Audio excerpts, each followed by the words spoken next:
Hey everybody, just going to take a quick break from the show to get you styled up with Stitch Fix. Shopping's hard. It's hard. With Stitch Fix, you get a stylist, though, who understands your style, your size, your budget, and they do all the shopping for you. Wow. This is excellent. Shopping, I'm telling you, shopping and figure out your style, it's overwhelming. Let somebody help you when it comes to getting dressed. We don't know what we're doing, so we let Stitch Fix help us out. A Stitch Fix stylist there.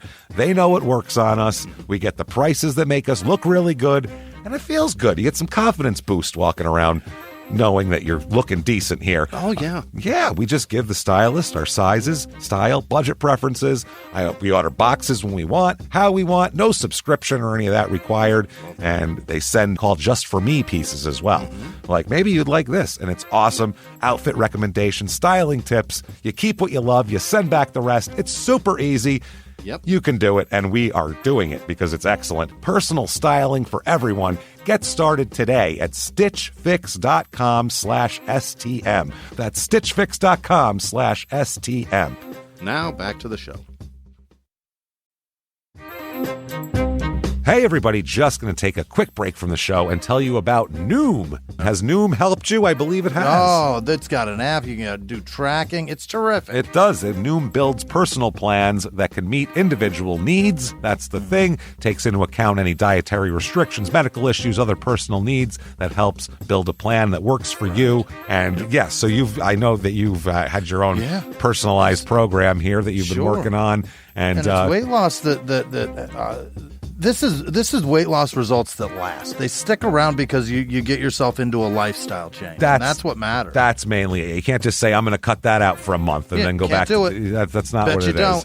So I'm glad it's helping you. That's great. And it really does. I like the psychology and biology-based approach here. Yeah. Noom Weight uses psychology. That's why they say losing weight starts with your brain, but it also takes into account your unique biological factors, Jimmy. All of your multitude flora and fauna that goes on inside of you there. Sure. Yeah. Stay focused on what's important to you with Noom's psychology and biology-based approach. Sign up for your trial today at Noom.com, Noom.com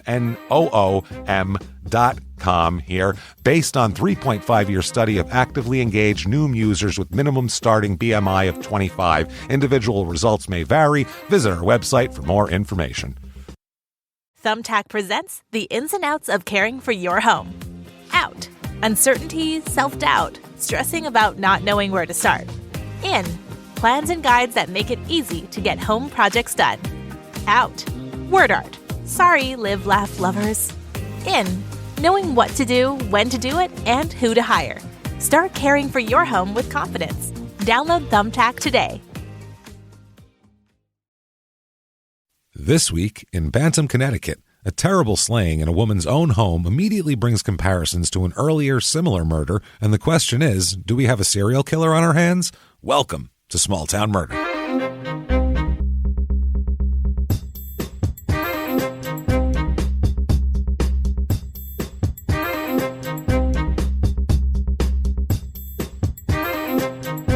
Hello, everybody, and welcome back to Small Town Murder. Yay! Oh, yay indeed. Squeaky yay indeed, that Jimmy. Noise that was. Squeaky yay indeed.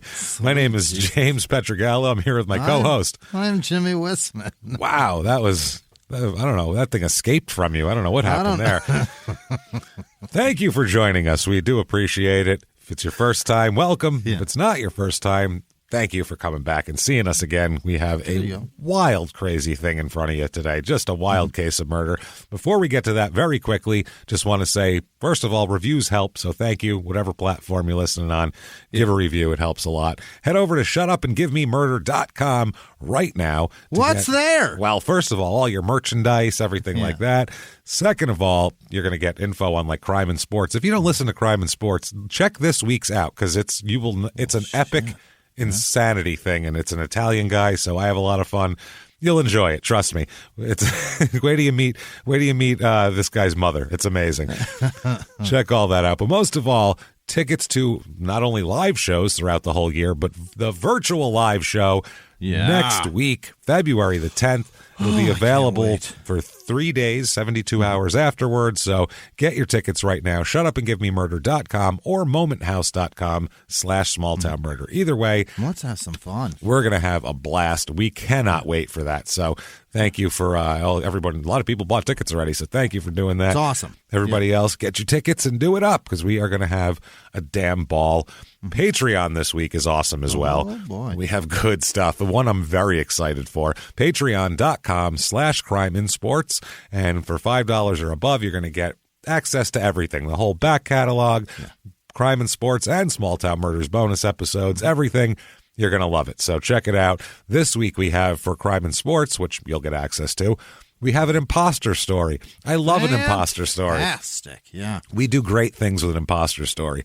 And this one is particularly unique because it's a guy who was a college football player of no great acclaim, done with college for a couple years, changes his whole identity, re-enrolls as a freshman, pretends he's 18 and plays football again. And surprisingly, now he's really good because he's 24. They're all 18. Needs that acclaim, James. It's amazing, this story. It's all this. It's in Texas, so all sorts of Texas football mixed in, a downfall of a program. Good stuff. Terrific. Check it all out. Then for Small Town Murder, this one I'm so excited about. Yeah. Oh, my goodness. We are going to go back to Deadwood, South Dakota, which is a wild gold prospecting town where Wild Bill Hickok was killed there. So, I mean, that tells you a lot. And if you've seen the show, Deadwood on HBO, a lot of it's historically kind of accurate. Pretty accurate. A lot of the people existed. We're going to go back and read. I found the newspaper, like in the show, the guy that runs the newspaper. Well, his actual newspaper, I found all the archives. So we're going to go back and find out what kind of wild, crazy shit was going on in Deadwood in a crazy Old West mining camp back in the day. Real. Yeah, it's going to be awesome. I cannot wait. There's murders in the street and people dying of weird stuff. It's so crazy. So check that out. That is patreon.com/crime and sports is where you get all of that stuff. And you're going to get a shout out at the end of the show. Jimmy will mispronounce your name terribly while trying to get it correct. And if you just want the shout out and great karma, go over to PayPal, use our email address, crimeandsports@gmail.com, and you can get all of that as well right there. Quick disclaimer. It's a comedy show. This is a comedy show. We're comedians. The stories are real. There's no made up, hey, I was walking down the street the other day and a lady got killed. Like, that's not what happens here. This is a real story, and we take it seriously. All the research is real, but there's also jokes. And I get it. It's dark. Yeah, that is dark. But what helps is there's a lot to make fun of. Murderers, a lot of times, are idiots. Yeah. And the choice to do this and the fact that I think I can get away with it if I do it this way can be hilarious. Bumbling police forces. Yeah. Well, we don't do. We go out of our way not to do. We do not. We do not make fun of the victims or the victims' families. Why? Because we're assholes. Yes. But we're not scumbags. There's the deal. That's how it works. So if that sounds good to you, we are going to have a great time hearing about a wild story. If not, if you think true crime and comedy should never, ever, ever, ever go together, maybe we're not for you. Who knows? It's possible. Yeah. Don't complain later, either way. So, but it might not be what you think. So give us a shot here. That said, I think it's time to sit back, clear the lungs, Jimmy. Oh, boy. Shout, shut up and give me murder. Let's do this. Let's go on a trip, shall we? So ridiculous. Let's do it. Let's do it. We are coming from Indiana last week, where, God, our last few have been... What a place. Pretty crazy, and this is no different here, and we'll buzz through the town stuff. We're going to Connecticut this week, though. Look at us.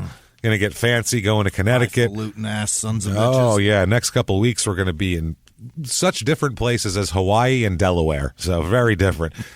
So in Connecticut, this is Bantam, Connecticut, Bantam. It's actually a town that's within kind of a little bit bigger of a town. Okay. It's kind of a township in a little town, in a borough, they call it, in a bigger town. Is it Bantam Wood? I think it is, yeah. And a weight. Bantam weight, I guess, means you're light. Oh, yeah. So for a boxer. All right. Yeah. So it's in Litchfield is the town that this town is in. And Litchfield only has about 8,000 people anyway. So this is It's all very small here. This is in northwestern Connecticut. It's about an hour and 5 to New Haven, Connecticut, which is over there. About 45 minutes down to Danbury, which is where the mall is. And The ex-mayor who really likes our shows also is there. He's not a mayor anymore. Yeah, no, I don't think so. And then it's about an hour and 30 to Stafford, which is our last Connecticut episode 219, Bone Fragments and Trash Trailers, which you know from that title, awesome. It was good stuff. It's in Litchfield County. Area code is 860. The motto here is Unitas Sub Legi, I guess. Okay. It's Latin. United we stand. Unity under the law. I was close. The law says we are one, damn it. And if that's it. I don't care if you don't like your neighbors. We'll be unified up to the extent of the law. Outside of that, you all can go fuck yourselves. Or the other translated, kind of more down-to-earth version of that is, quote, we're a town whether you like it or not. That's that. No running. Because the law says so. Law says so. So it's all the censuses are separated. That's the only reason why Bantam is its own little township. And Bantam is the least populous borough in Connecticut. It's very small, these boroughs in Connecticut, the way they do into towns here. Several American Revolutionary people were held prisoner in this town, including Benjamin Franklin's son and David Matthews, who was the mayor of New York City at the time. And an unbelievably mediocre band. The David Matthews Band. That's what he's going to change it to. He's very mature now, isn't he? David Matthews. He's done emptying his tour bus onto unsuspecting people below the bridge. That's hilarious. I love how. Okay, I remember that whole thing, and it's funny to be like, like they went to the fucking star of the show, and they're like, this a good place to empty the shit, Mr. Matthews? No. Wait till we're over the river. He was getting a blowjob, smoking a fucking joint. He had no idea when shit. He just knows when he needs to shit, that better be shit left in the tank. That's it. Better be enough room for my Dave Matthews dump. Other than that. Writing the extended version of Satellite just for the show purposes. That's it, man. Doing some acoustic bullshit in there. So there it is. In 1784, the first law school in the United States was here. Litchfield Law School. It was established by a guy named Tapping Reeve. Tapping, they name. That's his first name? His first name is Tapping. Tapping. Fascinating. Tapping Reeve. Reeve had accepted several legal apprentices since he had settled there, but there was such a demand for legal help that he actually opened a school just so he didn't have to do all the legal work in the town, essentially. Like, I need to make more lawyers. This is fucking crazy. That is interesting. I'm the only one. He's so busy. Now, imagine that. You go in your, like, if they still deliver phone books for some reason. I throw them right in the recycling bin. But if you they? You'll still get them on your doorstep once in a while. You're like, why are these here? Why would I look at this? It must be in between print years then, because I haven't gotten one in I don't know how long. In Arizona, I used to get them like 3 times a year. I don't need any of the. If I could catch the guy doing it, I would. No more phone books. He saw you throw it out. That's why he delivered a new one. They need another one. He must have mistook it for something else. Mistook it for something. So mistaked again. I said it again. So. If you look in like anywhere's yellow pages, that's the bulk of the book is lawyers, basically. So, like in Phoenix, it's unreal. We're all in trouble. Hundreds of pages of lawyers. So the reviews of this town here. I'm going to do this first. July 10th, 1989. Many of the buildings in Bantam were heavily damaged by a tornado that ripped through here, which is not that common in this. I was just going to ask area. You that. Connecticut got a tornado? Every once in a blue, there's a tornado. But it's not like, hey, it's tornado season. Everybody build your tornado bunker. It's just when it happens, like, holy shit, wasn't expecting that. Wow. So reviews of this town, they're all good. There's nothing. Yeah. It's a small place, so it's hard to. Not a ton of reviews, and the people who've chosen to review it like it. These are about Litchfield. Bantam doesn't have its own reviews. So 5 stars. Here's one. Oh boy. Now, Litchfield is a wonderful small town. It is full of farms and non-chain stores. There are many hiking trails and outdoor activities. On holidays, the green is full of people with many activities for children set up by the town. This sounds like Funny Farm when he's paying people to fucking do Norman Rockwell Christmas, and they're like ice skating, and they put a tree up and shit. Winters are much colder than other areas in the state. It's in the Berkshire Mountains, so that makes sense. It's where that chain runs. Much colder than the rest of Connecticut? Holy fuck. Yeah, you're a little elevated in the Berkshires, so that's like we buy weed in the Berkshires, and there's always like more snow on the ground there than here. It's just Is that right? That kind of thing. Yeah, there's a skiing thing right outside of like Great Barrington where we go for weed. It's like there's this. It says it's the United States longest zip line, and it's a fucking mountain. I see they're making snow too. There's the snow. It's a mountain that you can ski on, or take a goddamn zip line down if you're a psychopath. It looks insane. It's so long. You're going down a mountain. So if you saw this thing, I don't know that I do one of those. Oh, this looks crazy. Like this is like Navy SEAL training. This isn't like it's one of those ones where they like when they sell you a ticket, you also get a leather glove for brakes. A leather glove, probably, and a disclaimer form that you have to sign saying for sure. when they have to fucking peel your corpse off the bottom of a hill, you're not gonna sue them. Yeah. When you have the same fate as Sonny Bono in midair, then it's your fault. That's not just a pleasant day out. Let's do something terrifying in life, possibly endangering. That is a bizarre choice of outing. What the fuck is your life lacking that you need to be elevated so far above the trees? People go skydiving. They do all sorts of shit. That's adrenaline. Man. I do like a zip line.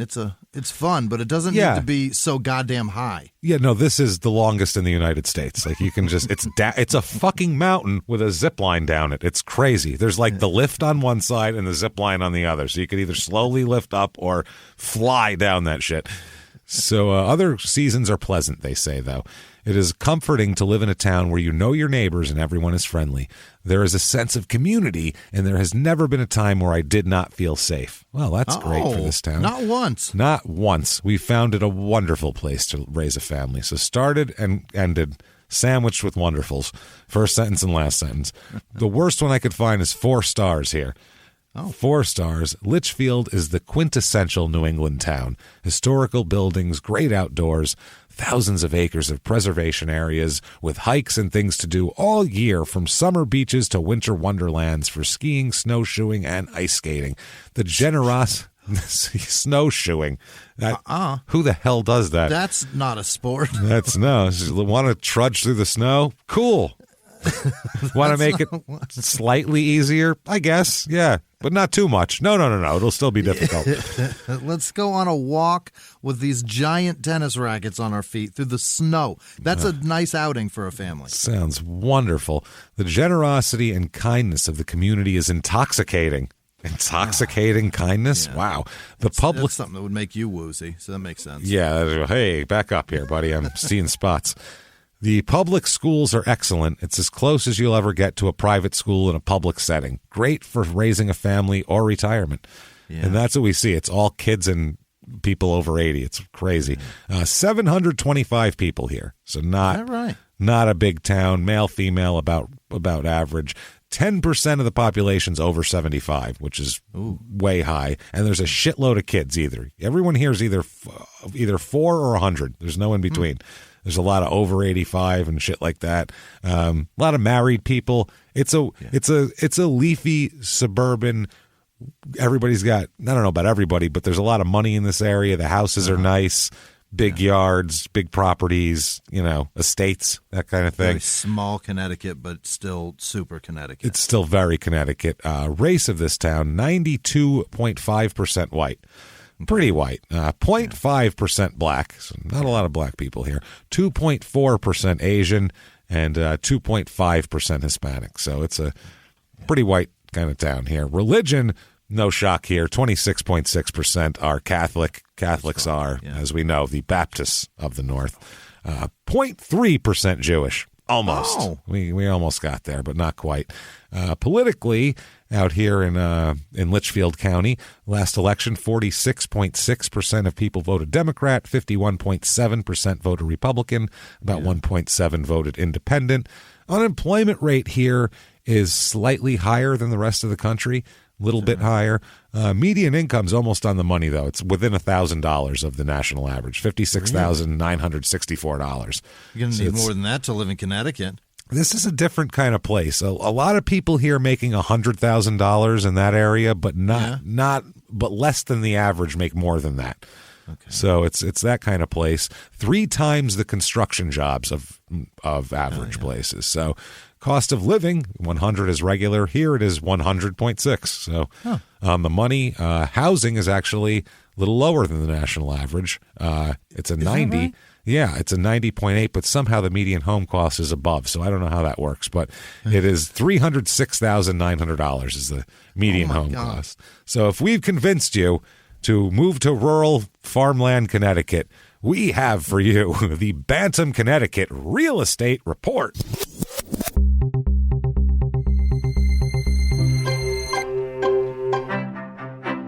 Your average 2-bedroom rental here goes for about $1,186, which is right at the national average, so it's the average. I found here, this is kind of a small place. This is kind of the worst house in the whole town, we'll put it. The least updated, kind of the worst house you're going to find. Biggest piece of shit. Biggest piece of shit, and these are on Litchfield area somewhere. Here's one. It's a 2-bedroom, 1-bath, 1,064 square feet. It's not very updated. Like I said, the attic's kind of old and creepy, but it's nothing special. $244,900 for that. So a little bit pricey. Then they get big from there. There's not a lot of small houses either in this area. I found a 4-bedroom, 4-bath, 4,021 square foot. So now you're talking. T-bowl for every b-hole. Lots of room for you to wander. Rooms. Built in 1782. Oh, my. So that's dope. Nice, historic, big garden. It has a tavern room, Jimmy. A tavern room. What the fuck is that? Is that it's a fucking bar in your house. Room? Really? Yeah, it's a bar in your house with a bar and all. It's beautiful. It's awesome. Also comes with, I guess it's like a historic commercial building on the property. Really nice place. $995,000 for that. Wow. Which doesn't, I mean, that's expensive, obviously. It's almost $1 million, but if you're spending $1 million, that's not a bad. It's a 4,000 square foot house. You're gonna spend that kind of money. That's what I mean. You're not gonna get that much smaller. Then I found 5-bedroom, 4-bath, 4,612 square feet, built in 1832. It's got it's like on purpose. The kitchen is like 50s retro. So it's kind of weird. Yeah, it's like a weird thing. Pink and blue and like... the appliances are kind of, they look 50s. It's kind of like this new retro shit. Hate it, but understand. I see what they're going for. Still has a servant's kitchen and a pantry and all that shit, like servant's pantry and kitchen, which is kind of useless for a family. I'll be in the servant's pantry preparing our meal. Like, who the fuck is doing that? But it's on a bunch of land. It's idyllic. It's beautiful. $2,475,000 for that bad boy, and probably taxes to match. I would bet there. But you're right. Yeah. A lot of property. Well, that's why they say like public school's as good as a private school here. They are in Connecticut because they pay out of their assholes in taxes for it. So things to do in this joint here. This is my favorite thing. So we're going to talk about this. The Ripley Waterfowl Conservancy. Okay. Who's Ripley? And is it like ducks and shit? Well, let's find out what the fuck they're doing here. Quote, I'll just read you right from the thing here. We'll find out what to do. It's easy to lose your worries in the Ripley Waterfowl Conservancy. Hey, you're worried about being pecked by something instead. Your worries have shifted now to having your eye pecked out by a mallard. It's a different thing. Your child carried away by a crane. They have them here. Oh, my God. More than 60 species of waterfowl, including ducks, owls, cranes, and raptors. You got raptors? Those exist still? I don't want those. I'm not going here. No wonder why you have no more worries. Raptors still existed. When you're frightened for your survival, your mortgage means less at that point. You're like, you know what? I can't pay it this month, but I don't want to be eaten by a raptor and then be pecked at by a fucking owl once nightfall comes. And they don't mean like the dinosaur from Jurassic Park, but a bird, that raptor bird, that's a scary fucking bird. It sounds terrifying. I didn't know that still existed. No, that sounds worse than going to the Phoenix Zoo and having those monkeys running around. That is terrifying too. Just on an island out there, those ones? They run past you and shit. They start fucking with you. I always give a warning too. I'm like, listen, monkeys, they get it, and I'm like, I will kick you so fucking far. I will 30-yard field goal kick your ass. So don't. Your friends fuck may with get me in a rush, but not before I make your head into a canoe. Not before I make your head into a canoe. I'll start kicking monkeys. I don't want to kick the monkeys. I don't want to hurt animals. But if they're gonna try to rip my face off or tear my nutsack off, I am kicking for dear life. You're Gibbon telling his buddies he's not bluffing. You're getting a 13 in the sternum, little guy. It's coming. Take that. So, I know you've got a sternum.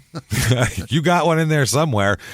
They're built like people. They got a sternum. Same thing. Yeah, they got a sternum. Greet visitors. Waterfowl. The waterfowl greet visitors. To this 16-acre conservancy, enchanting them with their grace and beauty. That's the waterfowl. They're going to do a little show for you and show some leg and shit. Fuck in the spring. The Conservancy's goal is to, quote, mend what is broken and help to provide waterfowl with the best chance of survival. In this vein, rare and endangered birds live among the area's expansive aviaries, open ponds, and fields. The Conservancy is open from 10 a.m. to 4 p.m. Monday through Sunday.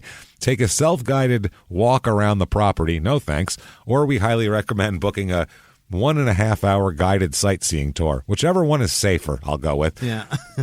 Now I think I want somebody with me with a fucking raptor on the loose. Well, this is my favorite. This is why we're doing this. Yeah. Always wanted to get up close to a hawk. Has that ever crossed your mind, Jimmy? You want to get close to a hawk? Book a falconry experience for your chance to have a bird of prey fly to your hand. A falconry experience. Sounds wonderful. Can't wait for that. A bird of prey. No. Fly right to your hand. That's what you want. You ever wake up in the morning and just think, I need to cuddle a big fucking cat? They do those too? Terrifying. Not here, but I think next door they have that at the Big Cat Rip Your Throat Out Conservancy. Yeah. How do they get the bird to come to your hand? Do they make you hold on to a mouse or something? I get you have one of those gloves. I don't know if they're trained or what the hell they do. Does it have like some sort of bird nip on it? I guess. Fly to it? I don't know what they... I don't know why they do that. You can train to go to your hand. I don't know why you'd want to, though. You're not delivering messages like it's the 1200s or something. This is the 13th century. The picture of me with a bird of prey flying to me would just be me, with my arm back and my head turned. And Mortimer, deliver my message to Jimmy Wistman, and he'd take off to your house. It'd be the worst picture ever. Jesus. Crime rate in this town, pretty low. Yeah. Property crime's about half the national average. Mm-hmm. And violent crime, murder, rape, robbery, and assault, the Mount Rushmore of crime, is about 1/3 of the national average. So pretty damn low. That said, never felt unsafe a day in my life. Let's talk about a murder, shall we? They weren't there that day. They missed murder day, apparently. Yeah. Here. Now, I found, too, I have to include these. This is quotes about the area that I found that are kind of lend to this. One is from Litchfield, and this is amazing. Edward Sepples. He runs a funeral parlor that faces the town green. So you expect him to be a bright, sunny guy right away. Yeah. He's not going to have a weird, grim outlook on shit. He says, "We are not the cutesy with boutiques and shops like Avon. When tourists come, it's usually for the day." Get the fuck out, is what he just said. Unless you're going to die here and let me bury you. Fuck on off back to New Jersey with you. Very nice. And then they said that it's one of the best preserved early 19th century towns in New England because modern development here has been very disciplined. They said it's a deliberate choice to keep out the commercial industrial tenants that are around us in favor of a lifestyle of our choosing. Okay. Which I guess is idyllic and calm. Like a board that tells people no? Apparently, yeah, it's one of these places where if Walmart wants to come, they say no, you can't fucking come here, fuck off, and they have to go somewhere else. And it's kind of out by itself, so it's not like you can really put it in a nearby town and get the runoff from it. So now let's go back in time, shall we, Jimmy? Time machine. Let's do it up. Let's go back in time. We're going to go back to 1973. All right. Oh, yeah, man. This is some hair and some cars that are still nice out.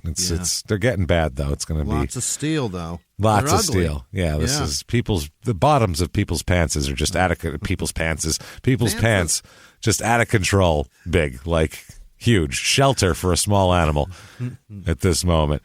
So we need to go to Falls Village, Connecticut this particular day. And no, very close by, actually, in the nearby area. September 28th, 1973 is the day here. Now, Barbara Gibbons is 51 years old. Yeah. That's what we're going to talk about here. She is found in her home that day. She's found in the bedroom of her Falls Village home. Her son found her only child, who's 18 years old. He came in and discovered his mother's body, and we'll talk about what happened to her. One of the things that's interesting is she had $100 in cash in her possession the day she was murdered.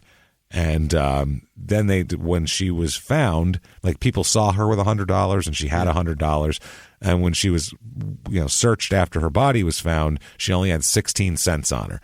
Okay. So they were curious about that, if this was like a robbery motive, or at least part of it is I'll grab this. $99.84 really fast. Really quick, instead of I'm keeping this 16 cents. I don't have a change thing. I don't have a giant water jug or anything I throw it into. Now, quickly, Peter Riley, he left his house at 7:20 p.m. that night. He drove his blue 1968 Corvette. That little motherfucker. What a car. Oh, you little bastard. You're 18, you're driving a 68 Vet. Holy shit, man. Wow, son of a bitch bastard. That is nice. It's a nice ride. Day. Yeah. That's a real good day. He drove to a teen center meeting in the basement of the Methodist Church. Okay, we're getting less good now. Yeah. This sounds not like a lot of fun. I feel like they're at least you got to drive there fun. Yeah, but they're not going to teach you like how to roll joints and finger people. Like it's not. No, I don't think that's that kind of meeting. It's probably James. He drives that car. He's learned that already. Mm-hmm. He already knows. Maybe he's teaching the other kids about that. Maybe that's what he's doing there. Maybe he's been smoking joints and fingering all day. He needs a good message. So he went to this meeting. Many people saw him there and talked to him. There's no doubt that he was at this meeting. Absolutely 100% in luck. He's there. He left the church area at about 9:30 p.m. He drove his friend John Sachaki home, and then he headed to his house. Now, the whole thing that's crucial here is the route he took to his house. Right. He drove to the intersection of Bragg and Railroad Streets in the center of Cannon and stopped at a stop sign. The intersection is 5.23 miles from Riley's house. Okay, now there's that. Okay, now he's the one who called Sharon Hospital shortly before 9:58 p.m., as he calls, 9:57 and change. He told a nurse that answered the phone, Barbara Fenn, that his mother was breathing after he was asked to check on her, because he just saw her lying there. There's blood everywhere, and her clothes are in disarray. It's obvious that she's been attacked. So he sees her.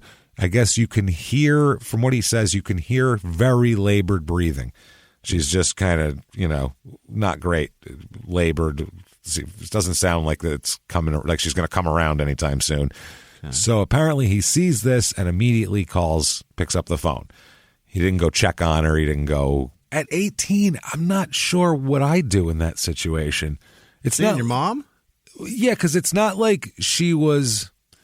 Let's explain how she was found first, I think, because it's he calls anyway and says that, they said, go check on your mom. And he said that she's breathing, but it's not good. Anyway, the autopsy shows that the cause of death to be exsanguation of blood, which she bled to death. It's a very bled too much is what that is. Sounds like an Italian way of saying they were bleeding. I fucking exsanguated that son of a bitch. He came up, he said, you're a jerk off. I said, I'm a jerk off. You want to see I fucking exsanguated him. I'm telling you. Fucking puddle. So it just means like excessive bleeding? I think it's blood. It's bleeding out is what that is. Just blood loss. What a weird way. Due to multiple wounds in the neck. Oh. She said the medical examiner said that the limit of her actual life after suffering cuts to her throat and the arteries that were severed would be a maximum of about 6 minutes, where she would be dead, because she was sliced up good. He stated that biological death occurs from 4 to 6 minutes after the windpipe is cut, including the time utilized for the blood to come out. So all of that. He stated that a maximum of 60 seconds would be utilized for Barbara Gibbons to bleed out with the neck injuries that she had. That's how bad she was cut. So, also in this was a deep abdominal wound, deep wounds in the lower back, lacerations of the interior vagina as well. Really? Yeah, so stabbed all over the place. Yeah. And this is like raped with a knife? Basically, this is like some Ted Bundy shit here was what this is. That's heavy. And they said those wounds had not oozed or pumped any bloods. So those wounds were inflicted post-mortem. Yeah. So yeah, whoever did this stabbed her up in the neck and cut the arteries, and she bled out, and then he started going to town on her. Just so lower personal. Back, privates everywhere. Like this is very personal, very overkill. And anyway, so they say that the analyzed physical evidence in the case, the one doctor here who is where is this guy? The director of the Laboratory of Forensic Science in Corning, New York. Very important. Professor McDonnell. Wow. Professor Herbert L. McDonnell. Wow. It sounds trustworthy. He says the angular nature of the blood stain pattern in front of the right ear is very pronounced. Undoubtedly, this resulted from the right side of her face was down on the carpet. Some thin angular object was on the carpet below the victim's right ear, extending an inch or so forward toward her cheek. This object was 3 to 4 inches to 4 to 5 inches minimum, and it was about 1/8 to 1/4 inches thick and either square or rectangular. So a big, nasty blade. Yeah. As blood soaked into the thick carpet, it was blocked from wetting the area on and in front of the victim's right ear. Thus, it produced a bold outline of the object of the blood stain on the victim's face. The victim's head was not moved for at least 10 minutes, during which time blood around the object dried sufficiently to retain the object's profile. So like you could see, blade? Yes, you could see like that sort of thing on there. After her head had been on the right side for 10 minutes or longer, someone turned her head to the left in a position away from the object and removed the object. So it was still in her neck. It was in her neck, and then moved her over and moved, or next to her, close to her neck, and they moved it from there. So whoever moved it, which would probably be the kid. It makes sense that he calls 911, runs in there, looks at her, moves her head to look at her face, and then sees that, and you'd move a knife away from your mother's throat who was laying on the ground bleeding, I think. Also, this professor said that the blood-soaked T-shirt worn by Barbara Gibbons, the blood-stained patterns on and below the victim's right breast is angular and well-defined. This pattern was produced under the following circumstances. The T-shirt was down over the breast at least 5 inches below the nipple. The right side of the T-shirt was completely soaked through with blood. The T-shirt remained stationary on the victim's chest for a period of 3 to 10 minutes. So that would make sense in terms of being moved, 10 minutes, that 10-minute window thing. The shirt was pulled over the breasts in a manner shown and left. She was found in the bedroom. Her jeans and her underwear, which were inside the jeans, were found pulled down to her feet. Okay. With the way her injuries were, it was apparently difficult to remove them. So it was hard. They were lying in a place that, because they were around her feet, but they weren't on her. So I guess that was the deal. They said that they were lying in the logical, like pulled inside out. Yeah, like yanked like that, God, and then they Jesus. were stopped there. They said that they were found in the logical place a second person would drop them after a hurried removal. They said laboratory analysis revealed that the underwear contained head hair, which was found. Listen to this: was found microscopically to be like Peter Riley's, like the son. The son. But it's on the floor of their house where he lives. So, and it's also all over the place. And it's also not DNA. It's microscopically similar, which back then Every black guy's hair is microscopically similar. Every brown-haired white guy's hair is microscopically similar. Every redhead's hair is microscopically. They're all similar. It's just similar properties. Some might have thicker or thinner hair, but, whatever. So that's not a good clue is what I'm getting at here. The shirt Peter Riley was wearing was analyzed, and a pubic hair found on a cuff was microscopically like the hair of Barbara Gibbons, which if she was assaulted in a room and he went in there, he might get a pube on his pant cuff. Also, so the shirt he's wearing, all he's got is a pube on it. Okay, go on. Yeah, that's what I mean. Hey, everybody, just going to take a quick break from the show to tell you about the safest sponsor ever, Simply Safe. Absolutely. These people will keep you safe. It's amazing. You know that every 26 seconds a burglary takes place in the United States, according to the FBI. That means that by the time this podcast is over, dozens and dozens of homes will have been targeted, ransacked. God knows what happens here. So protect your home before it's too late with Simply Safe proactive security system. Simply Safe helps stop threats before they even have a chance to break in. Named Best Home Security System by U.S. News and World Report 5 years in a row. And by us for about the last 8 years as well. If you trust us, believe me, you want Simply Safe. So visit simplysafe.com/small to claim 50% off a new system with professional monitoring plan and your first month free. That's simplysafe.com/small. There's no safe like Simply Safe.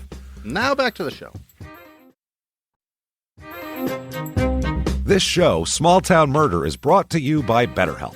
Get yourself some therapy, everybody. Honestly, here. We often hear about, red flags that you should avoid. Hey, that's a lot of a thing. It's become a real phrase now, real cliche.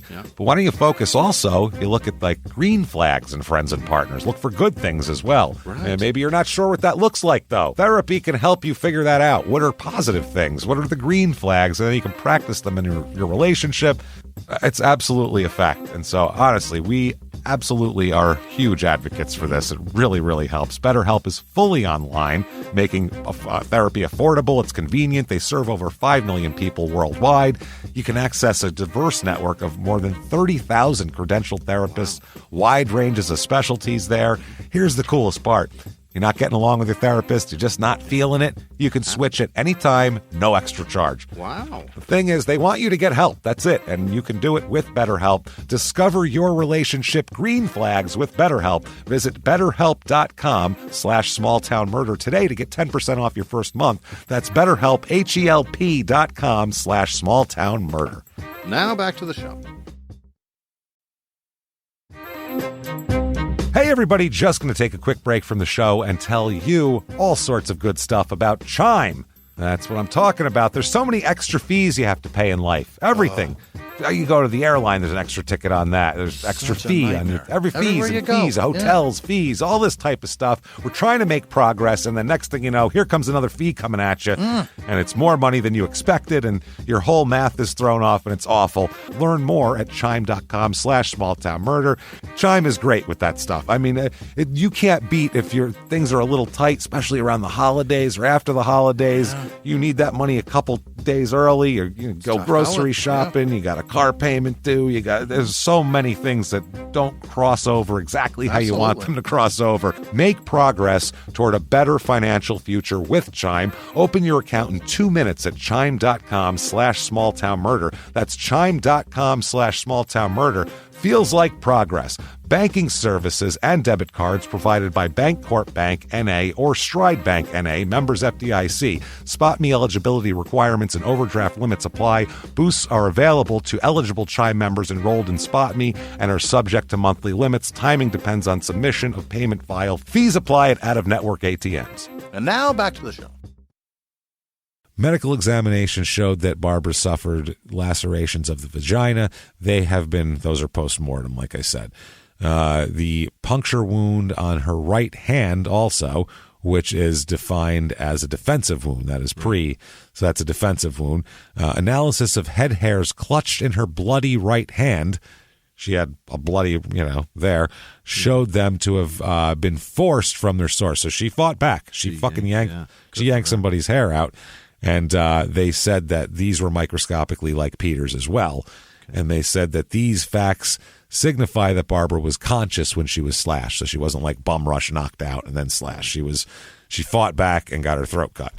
So the blood from Barbara was localized in a very small area in comparison to similar, slashing type homicide scenes. They said the fact indicates that she was immobile and she would be with her. Listen to this shit. They found afterwards her thighs were broken. What? Her thighs were both broken. The force that takes is crazy. Oh, your thighs. Fuck, man. You can jump it's the and strongest land. Bone in your bone. Yeah, your body, your legs don't snap. That's incredible. Your thighs are very, very strong. So they said she would have been unable to flee here at all because she had broken thighs. Mm-hmm. And they happened during this attack at some point because she didn't get in an accident a week before or anything. Mm-hmm. They said blood pattern on her naked thighs indicate that her throat was slashed while she was in a seated position. So they think she was sitting up, throat slashed, bled out down on herself, and then fell over on her right side and was laying on her right. Somebody began to viciously attack her. Viciously go after her hard. So the son, Peter Anthony Riley, he is initially the suspect. Yeah. That's it. I mean, they find his hairs, what they think are his hairs, and they're like, that's it. Also, in addition, several people interviewed stated that Peter and Barbara argued frequently. He's 18. At home. He lives, yeah. Especially over the use of the Corvette. Gee, an 18-year-old kid's arguing with his mom over the use of a car. That's super rare. Yeah, hey, wow, there's a lot of murder suspects in the country right now. Yeah. Holy shit. And it's a cool car. I mean, surprise. He wants to drive it. Surprise. Fuck, man. Arthur Madow, he made a sworn statement that Peter and Barbara used profane language during arguments over the car. Not profane language. In the Northeast, nobody uses that kind of language. Peter staying out, and also Peter taking his mother to the store when she needed to go to the store. Like he'll take the car and go out, and she's like, "Well, I need to go places," and he'll be out with his friends or whatever. Which again, these are Mom trying to get laid. These are the most common of problems that you would have. I mean, this guy further states, I estimate that of the arguments, 90% were over the Corvette automobile. Yeah. So arguing over the vet. Now, a 9-year-old neighbor said that Peter and Barbara were heatedly arguing over his use of the Corvette the day that Barbara was killed. The 9-year-old said that. A 9-year-old neighbor, the afternoon. Trust them. Yeah, 9-year-olds have number one, they're really, really good at following conversations, paying attention. That's what 9-year-olds are best at, is paying attention, especially to what adults say to each other. They really care a lot about that. So, understanding, they didn't know iPad or anything back then, so maybe they did. Understanding and deconstructing sarcasm is certainly their fluency. They're very really good at that. So there you go. Anybody out there, if you're younger, you're thinking about it, you're like, oh, my childhood was boring. No, it wasn't. No, you did not have to stare at the neighbors and watch them argue about the use of a car, because that's what this kid did for entertainment back then, probably. Get a hobby, kiddo. Jesus. Now, a Dr. Lavallo gave a statement that he spoke with Barbara Gibbons on the telephone between 9:35 and 9:40 that night. So between 9:35 and 9:40, he's talking to her. By 9:58, she's got, death rattles, and he's on the phone with his son's on the phone with the hospital. So something, we know where the window is anyway. Mm-hmm. The doctor said that she was in an agitated and aggressive mood that night on the phone. Yeah. Now, there's another thing here that might explain that. Her blood alcohol content after she's examined is 0.22, which is having a great night. Almost 3 times most states' legal limits. That's a lot. That's really drunk. That's not. Hey, I'm too drunk to drive legally. I'll probably crash into something if I drive now, because I'm not. It's too drunk to drive for sure. Yeah, and her stomach alcohol level was 0.81%. So that's alcohol that hasn't made it into her bloodstream yet, that she just downed. I mean, she must have downed half a bottle of booze then. Jesus. So this indicated she had ingested a considerable amount of alcohol and was definitely under the influence of some kind. She was taking it out on herself for sure. That would explain her aggression on the phone. Mm-hmm. Now, Peter tells somebody later that his mother threatened him with taking away the car or taking the plates off the car. That's another one they hear. The murder weapon they end up finding, this explains the squareness of these cuts, is it's not like I thought first like maybe a putty knife, something like that, but it's not. It's a kitchen knife with a broken tip. That's what it ends up being. So it's squared off, but still extremely sharp in the front to stab with. Sure, that's more brutal because there's no point to go in, so it would hurt a lot more to get stabbed with that. Oh, God. It's a dull with a serrated. Oh, Jesus. But they said this knife could have been, from what they're saying, possibly been in use as a screwdriver to remove the license plates on the Corvette. So they're saying this could have been like what they were using as a screwdriver. She made like a fucking utility tool out of shit. Yeah, don't have a flathead, so cut that shit off. Based on the facts that they frequently argued over the Corvette, that they were heatedly arguing about it the afternoon of the murder, and that she was, quote, aggressively upset just prior to his arrival home, the fact that she was drunk gave the police reason to believe that maybe an immediate conflict between her and her son happened when he got home, and it all, followed out. Yeah. Now, I have to think that a kid who's been normal otherwise, to say, I'm going to stab my mother, cut her throat, break her thighs, and then stab her in the vagina several times, that's not normal behavior. No. That's like Ed Kemper type shit. But it's a bridge too far. There was clues that was going to happen before that. You know what I mean? He had killed other people, so it wasn't like this is a different thing. This is just a normal kid who just got back from church. Yeah. And you're like, it's a lot to believe to me. It's a leap. Yeah. It's a leap. To me, he's not my first person. Theory. Especially with such a common argument, just such a common argument that happens all the time. Now their theory is a person stooping behind the Corvette to remove the license plates could not be observed by the operator through the rear window. So they said that Peter also stated that the Corvette had a defective parking brake as well at one point. So examination of the Corvette the morning after this happened said there was a fresh abraded area on the underside of the muffler, which was located at the right side of the vehicle. Examination of the area revealed that it contained cloth impressions, no blood or anything. Also fresh hand impressions in the road film on the forward part of the underside of the tire well, so the dust shit that builds up in there. Microscopic examination of the cloth impressions on the muffler revealed that the twill of fibers was the same size and weave as the twill of fibers in the pants found at the feet of Barbara Gibbons. So, but they're jeans, so yeah, it's probably common. There's less brands of jeans back then too. You got to take that into consideration. There's not 4,000 different kinds of jeans. But denim is a certain weave anyway. It's not like and back then it wasn't like you wove denim a certain way. Exactly. Yeah, even the colors were experimentation revealed that such impressions are eradicated after driving a short distance, like from the teen center to the residence. Examination of the handprint on the tire well revealed 6 friction ridge partial areas, which were processed and photographed and compared with palm impressions from Barbara Gibbons.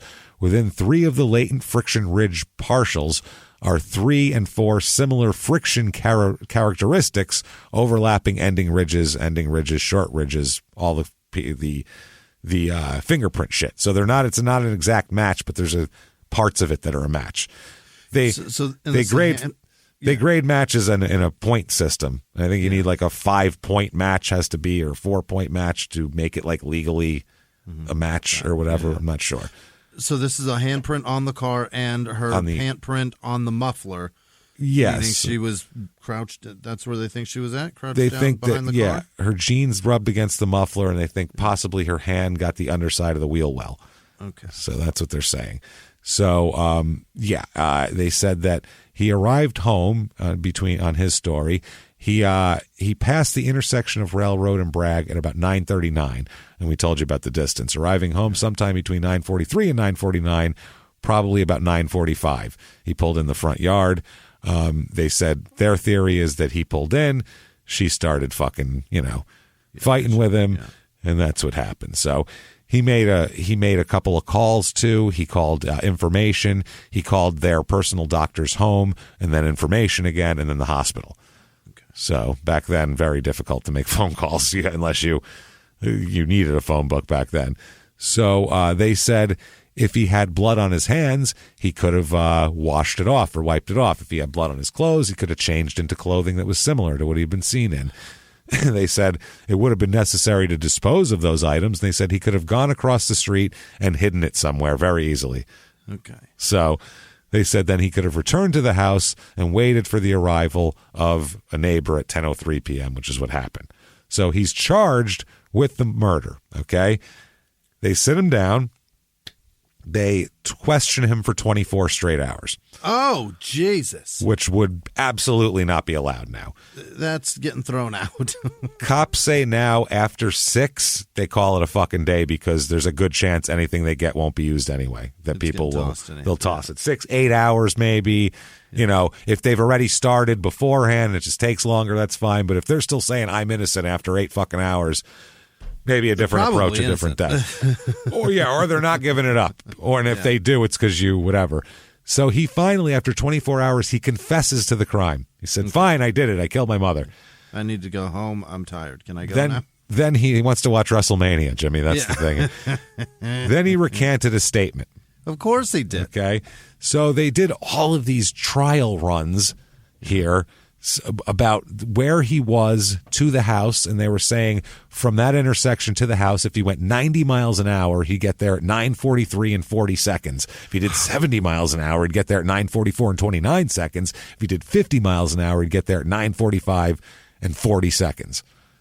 So they said that the trial runs did not allow for Peter to pull into the yard and adjust his headlight as he had claimed, because he said he got there as those old vet headlights are wacky, so he had to fix one of them, and that's what he did. So that's what he's saying. Now, what they're saying here is he's saying the defense says it would take longer. The prosecution's saying he'd get there earlier. He had plenty of time to walk in, bum rusher. The amount of time he had would be he walks in, mom freaks out, immediately goes to take the fucking plates off. He runs her over, picks her up. She's 5'2", 115 pounds.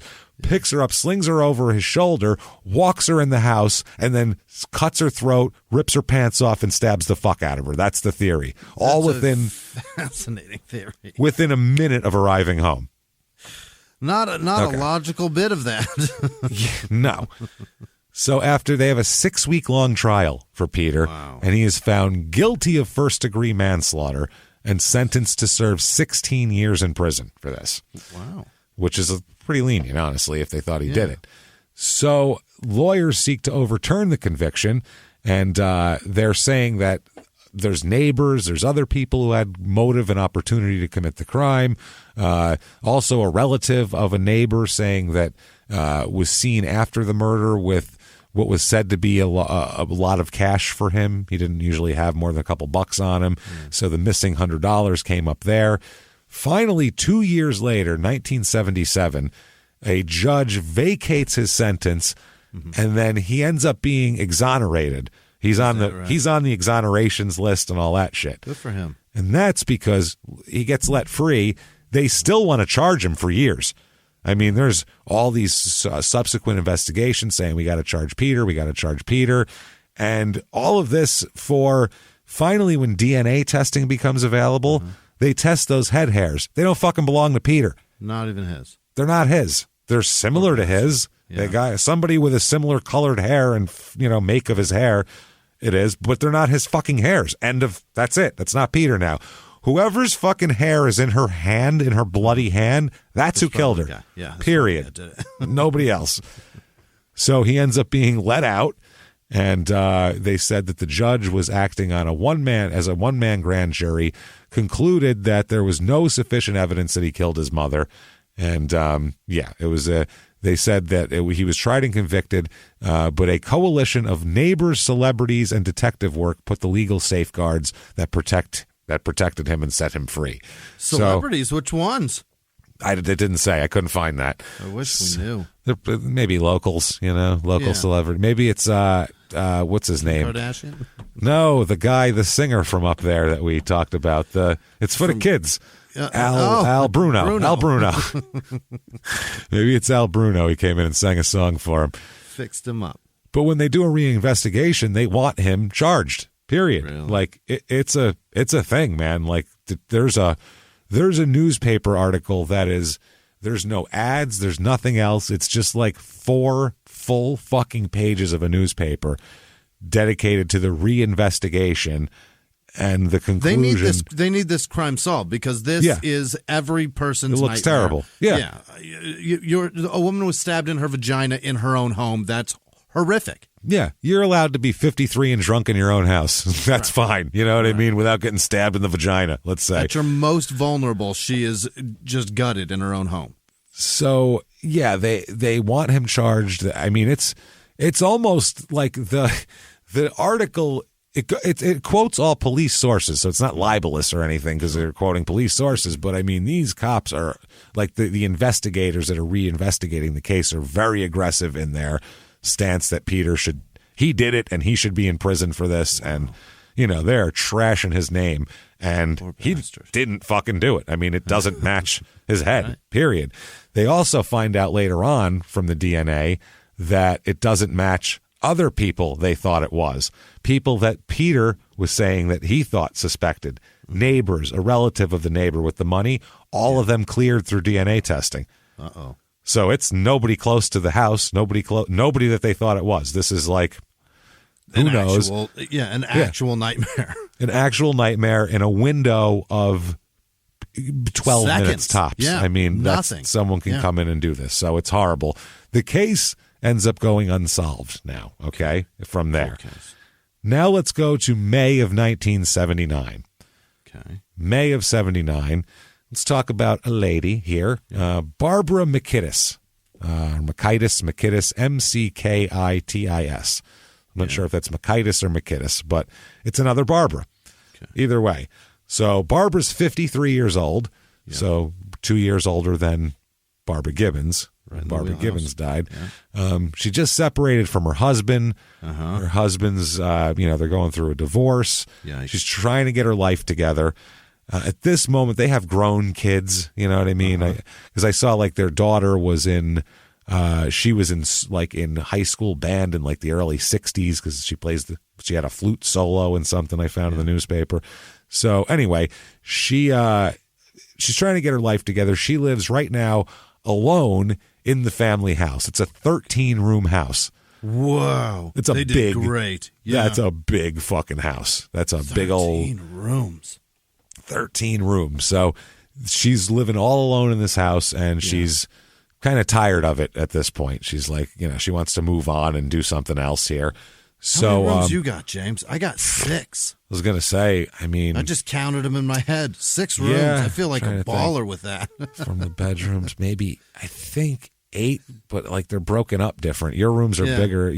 That's a New York house, so it's not an open floor plan, so it'd be different. I get 1, 2, 3. So you can. I have 5 rooms. Yeah, it's like my kitchen and dining room are not separate. Bedrooms, rooms all together. Yeah, I'm trying to think. Yeah, okay. Yeah, it's not that much though. No, 13's a lot. Oh yeah, and then 8. I have that little tiny one off the thing. So you count like the 2 little tiny ones and the ones broken up. So yeah, it's probably 8. 13 is a big fucking house. That is a lot. You have like shit. You have like a study in that house. Yeah, there's a wing.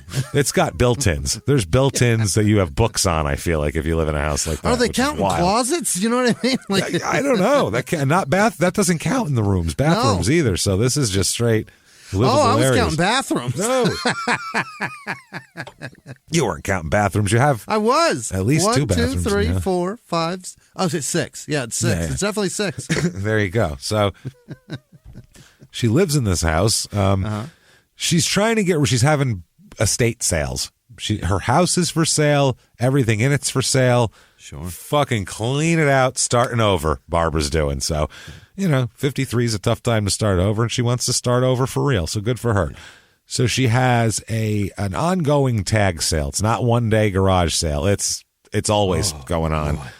of household goods and all this type of shit. So one guy comes over to look at some of the stuff here. He's a handyman from nearby Morris, and his name is William H. Stepney Jr., which we know right away. Not great. Keep an eye on that fella. Keep an eye on him. So they meet on May 3rd, 1979. So he comes to look at her shit and all that. Now, Stepney, he's 63 years old. He's got some health problems here. Sure. He's got a heart condition and a throat operation that he had recently. He's described as lean and lantern-jawed. What the hell that means, but... Is that round? I don't know. I don't know. Lean and lantern-jawed? I've never heard that term before. Jaw so rigid you can hang a lantern from it. Maybe that's what it's got, like a hook on the end of it. You can hang... I'm not sure, like the bad guy in Smurfs. You know what I mean? He's got... what the hell is his name? Yeah. Like a chin that came out like that. You know, the Smurfs villain. Yeah. Gargamel. I thought that was the cat. What's the cat's name? I don't know. Isn't Gargamel the bad guy? He's got a cat, though. I thought the cat's name was... Now I'm all fucked up. No, I think his name is Gargamel, but I thought the cat's name was Gargamel. I knew Gargamel's one of them, so either way. Fuck, man. Way off the track. So he underwent a tracheotomy, and he breathes through an opening in his neck. Yep, that's what that is. Makes it obviously difficult for him to speak. He also suffers from angina as well, so he's got some heart problems. Oh, that's okay. Not the healthiest guy in town. His physician here, been his physician for a few years. He said that among his problems were angina, which caused him chest pains, a history of stomach ulcers, tendinitis all over the place, inflammation of some tendons, the removal of his larynx for cancer so that he now breathes through an opening in his throat rather than obviously normal, problems with his hands and feet, varicose veins, complaints of shakiness, dizziness, and depression. I'd be depressed too. Yeah. It's a lot. He sounds like he's 85. He does. Which is, but I mean, he's in his 60s. If you lived hard and you're in your 60s, that'll happen. If you smoke a whole lot, all of those things. Drink too. That. Yeah. And I feel like you got to drink to have all of that shit too. Like stomach ulcers, that's booze. Hard liquor, not beer. Yeah. Well, we'll find out here. Azrael. Holy shit. Azrael. Thank you. Fuck yeah. I don't know why that just came to me staring at you. Yes. Like Gargamel's the cat, right? Yeah, no, Gargamel's the guy. Azrael's the cat. Okay. Good enough. Either way. Thank you. So, married. He's been married for 44 years. Wow. So, married to his wife Lillian since he was 19 years old. Yeah. Very, very early. Now, he apparently went to the house the one day on May 3rd to look for scrap shit. He returned to Barbara's house with his wife and daughter on May 5th and May 7th to purchase some more items. Yeah. So she's got the hoppinest, estate sale in town. He's coming back every day. He's running around scraping pennies together to get that goddamn board stretcher.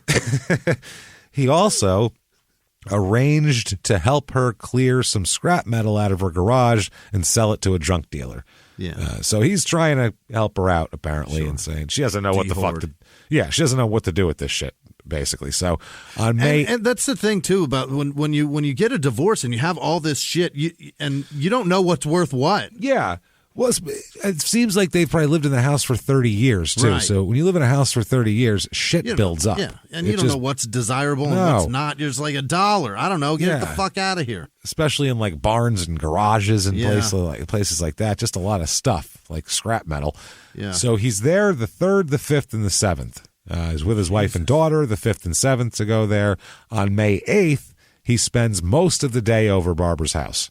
Wow. Hanging out, during which time he filled his pickup truck with scrap metal for her. Yeah. And he drove the fully loaded truck, and he's seen driving a fully loaded truck. I think it was full of rims, if I'm not mistaken, at one point. Really? They had a truckload of rims in the house. How many cars have you trashed where you're like, well, put it on the rim pile, will you? Like, what the fuck is happening? I'm going to get a new set of wheels put on this car, and I will take my old ones. Thank you. Thank you. The ones that are trashed, put those in the back. No, I have a pile that I put them on. It makes me feel good to know that they're there. I feel secure knowing there's a pile of my old rims. I'm always shocked when they like find a barn find of a car that somebody parked back there. Like, how do you, and it's like brand new. How do you buy a brand new car, put it in a barn, and then walk away? How much in a money barn do of you all have? places? Yeah. What is it? Back to the Future? What are you fucking doing? That's the thing. I could see like somebody saved up to buy like their Sunday driver that no one else. But why did you park it in the barn? Is what I don't get. I'll park it in here with the dust and the shit. That'll be good for it. Why did you park a Buick back there that you never drove? Like a car. How much money do you have? You can just buy a car and park it and be like, I'll drive that one day. Dude, I saw one recently where a guy was like a Corvette collector, and he had like 20 Corvettes in a barn. And he died, and they were ranging in years from like 61 to 94 or some shit. Like he had, a couple years missing, but he had like brand new models of every fucking Corvette. And no miles. Crazy. No. They all had like hardly any miles on them. They all had under 1,000 miles. I was like, why are you doing that? You spent hundreds of thousands of dollars to fill your barn with shit that you didn't give a fuck about. Yeah, if you don't drive those after a little while, they don't run anymore. So then you have to fix them. Yeah. Like, what do you, just to look at them? Corvette museum? What is happening? Weird thing to do. People do that with like cars that don't matter, like old Volkswagens. Yeah. They have old Volkswagens that they just park in the garage and they never used it. Don't get it. What? Why have it? Why did you do that? Hey, I'm going to get rid of that thing that's filling our garage up, and sell it. That brand new car we never used that I had to have for some reason. I don't know why. So, I can't imagine. William's been there the 3rd, the 5th, the 7th, and now he's there on the 8th doing all of that. He drove the fully loaded truck on the 8th from the scrap metal to his home in Morris that evening because he was there all day till it was dark. The next day, the 9th, he drove the truckload of scrap metal to a junkyard in Waterbury and got home about 9:30, 10 a.m. Okay. From there. Okay. Now, Mrs. Stepney, his wife of 44 years, said that he left home on May 9th about 7:05 or 7:10 a.m. to go to the junkyard, got home about 9:45, then left again at 10:15 to go back to Barbara's house. She said he returned at 11:45. So he was gone for an hour and a half. And she said at that point, Mr. and Mrs. Stepney, William and Lillian, spent the afternoon by a pond behind their home. So they had a nice idyllic, pond day. Yeah, they just got on a picnic. I picture there's a checkered blanket on the ground. Yeah. There's a basket involved in this scenario. I see on Golden Pond. So they do that. They have a day. I guess at some point he tells his wife that he's going to Barbara's house to split the money from the sale of the scrap metal with her because he went and did it. And her deal was, if you take it away, I'll split the money with you. Yeah. Fair enough. I don't have to do shit and I get some money for it. Great. Honest trade. Yeah. So, yeah, he earned that. So he said he's going to do that. And then pick up another load, too, so he can make a few more bucks on the side. Because he's a handyman, and this is kind of a handyman-type job.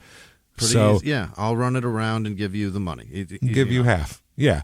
So Lillian became annoyed, and they started arguing. She didn't want him to leave. Why are you leaving? Why are you going over there? You got to do that. So she doesn't like it. So he left home in his truck. Now, this is from earlier because, like we said, she said he left at about 10:15 to go back there and then come back, and then they spent time at the pond. Now, he left home in his truck that morning between sometime after 10, between 10 and 10:30. We know this because he bought an 8-pack of 8-ounce Budweiser cans. Awesome. So this is... You ever see those little 8-ouncers? Yeah. Yeah. They have them in soda now. All the sodas make a little 8-ouncer, which they're great because if it's really cold, you can just down them in a sec. Yeah. Feels refreshing. Feel like you did something. Yeah, and it feels like you didn't drink that much soda, even though it's still 8 ounces of soda. But here, an 8-ounce, these are funny, an 8-pack of 8-ouncers. This is, I remember those, and they don't do that anymore. I don't think they do the 8 of 8s anymore. No, it's a 6 of 12s, and they should go back to maybe the 8s of 8s because look, it stays cold. And like the 12 gets warm so fast. So fast, yeah. And you got to down it to not. You know me, I don't like warm beer. So when we drink beer, like 4th of July, like It's I'm 2 sips for me. that. I'm like, yeah, so you can get yourself a buzz that way. Warm beer is horrible. Hey, everybody, just going to take a quick break from the show to tell you about a healthy, delicious item, Hero Bread. And we're both trying to get healthier this new year. Jimmy had a eye-opening doctor's appointment and things like that. So we're trying to get healthier, and I'm telling you right now, this Hero Bread is a good step in this direction. It's delicious, and it is really good for you, and it's really excellent. They have the sliced bread is good, the bagels, the tortillas. I know you've been they're terrific. Ranting about the tortillas. They're so good. With Hero Bread, you can focus on your health goals and still indulge in the soft, fluffy experience you love, but guilt-free. I really love the little Hawaiian rolls, too. Yeah. They're so good. They're so good. The Hawaiian rolls, they're legit. They're fluffy. They're exactly how you want them to be. You'd never know it's low-carb and high-fiber bread from the texture.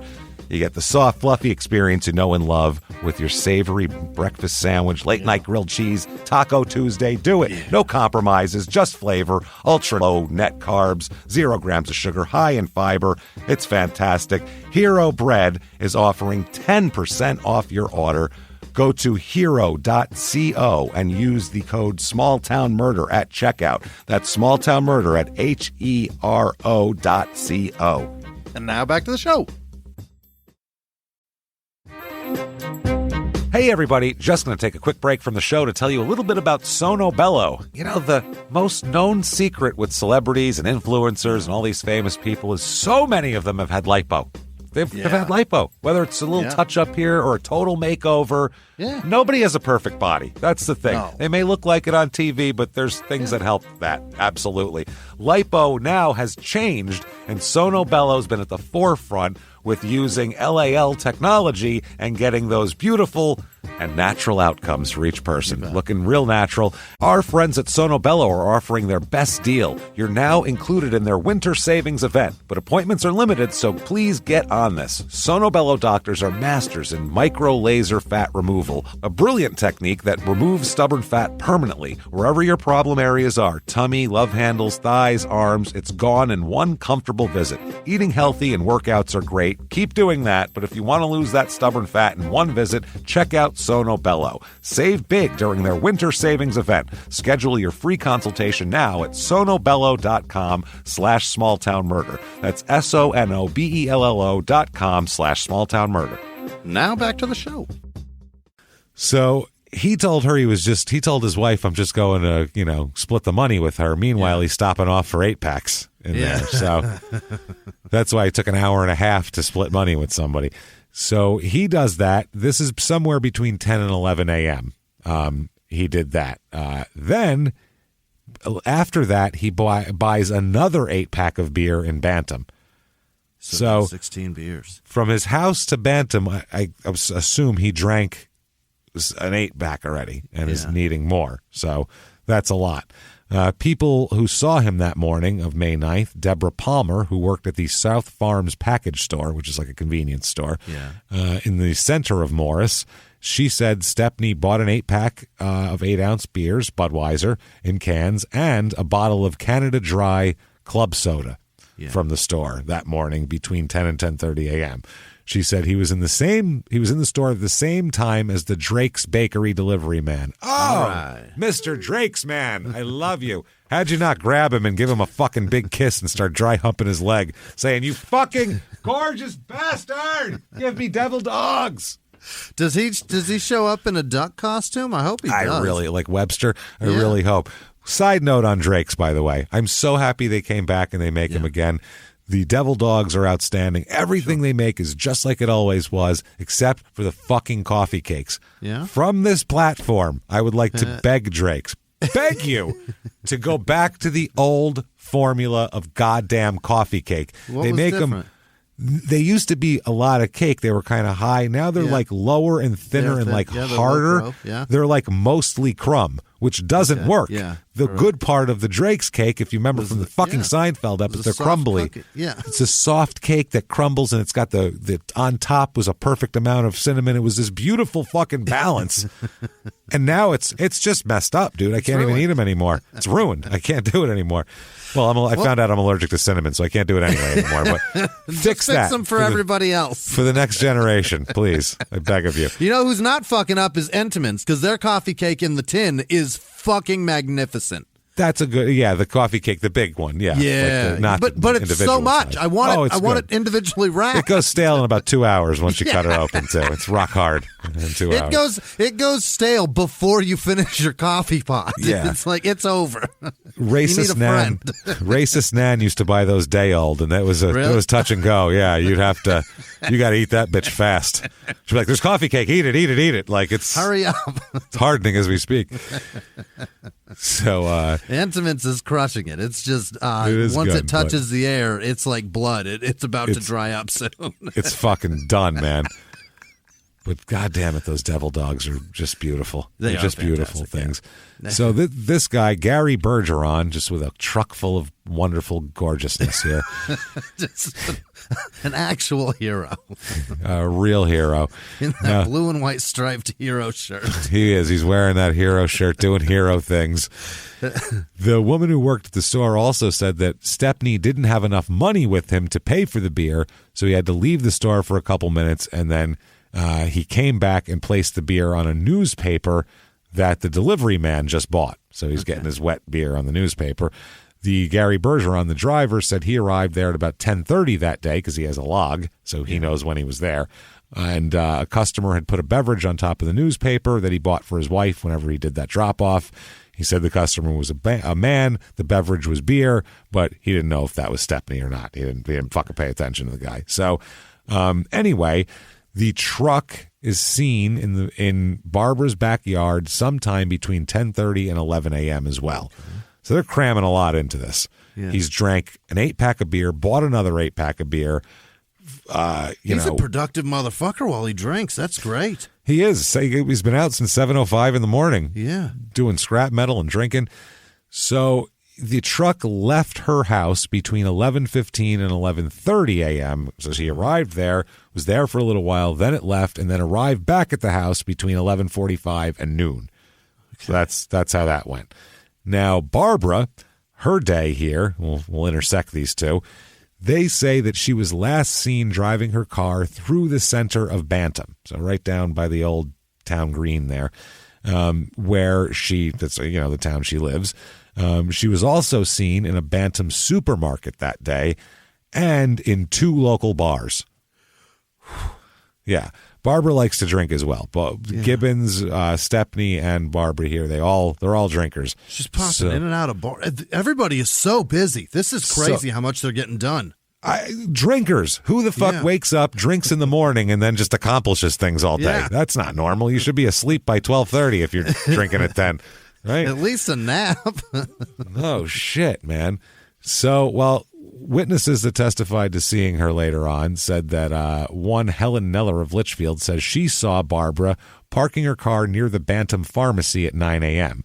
The Bantam Pharmacy pharmacist said that Barbara bought a quart of liquor at about 9:15 a.m., and 2 employees in the Big Value supermarket in Bantam said they saw Miss McKitts there in the store on the morning of May 9th. So, anyway, May 9th, 1979, we've been talking about this day. A lot going on from 7 a.m. to 12:30 with both these people. So she was doing that in the morning. She went home. He came over at 10, left for a little while, came back. That's the story. So at about 3:45 p.m., at the McKitts residence.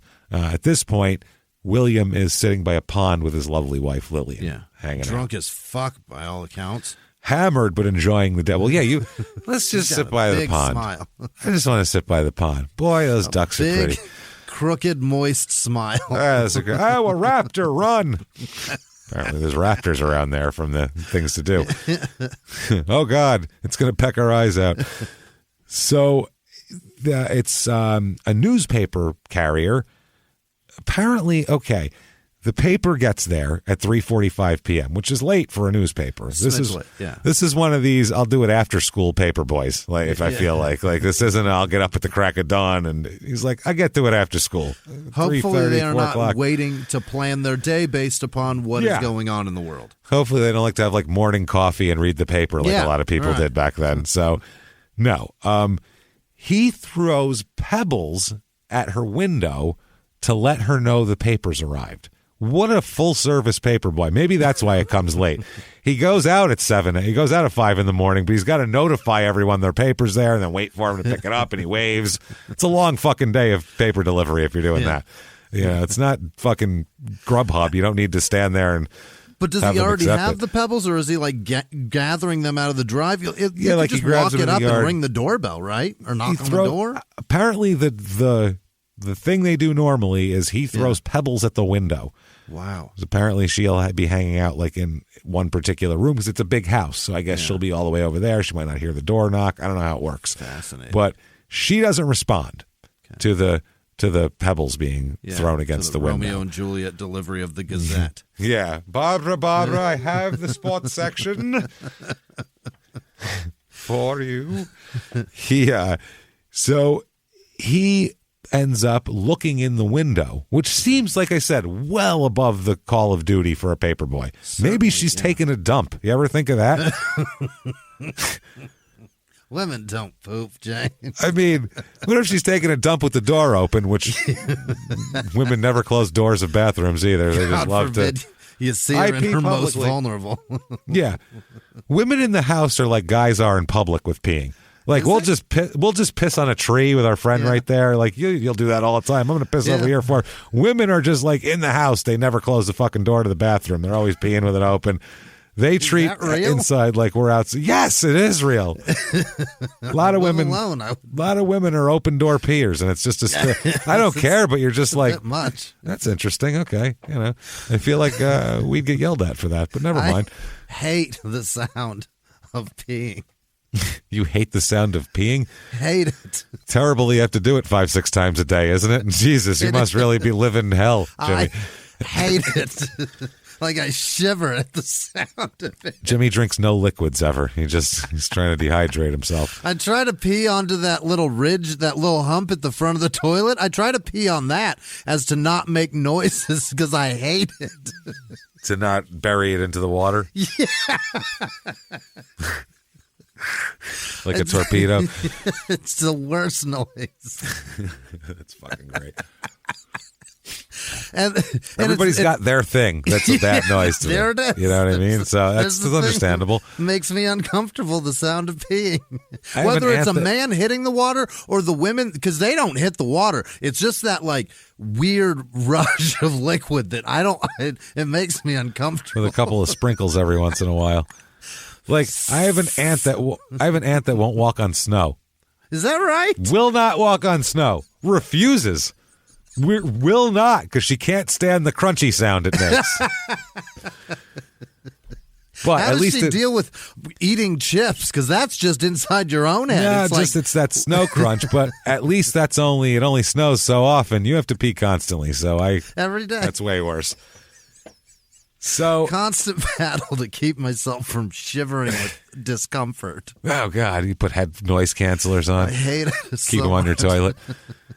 So this newspaper boy, well above and beyond, throws the pebbles. She doesn't respond. He wants to, make sure she's in there. This makes no sense why this kid would go look in a window to see what she's up to. So far, his story sucks. Go away, newspaper child. So he does that. He looks in the window and sees Barbara. Now, Barbara is lying on her bedroom floor. And looks to be in bad shape. So this boy, no cell phones, 1979, he runs home at full speed. No bike for this kid? What kind of paper boy are you, first of all? Is he the one with like the fucking knapsack over his shoulder? You're not going to make a dime without a Huffy, kid. Let me tell you right now. So you're just not. Maybe that's why it takes him so long, too. Then he's throwing pebbles. This kid all day long. That's 12 hours delivering newspapers today. It's a lot. Delivered 4. Not just our neighborhood, but, I do it right. I want to make sure these people really get the news. So he looked in the window, sees her, runs home, tells his mother, Margaret, about this whole thing. Margaret went to Barbara's house because it's a kid and she didn't know if she believed him or not. Yeah.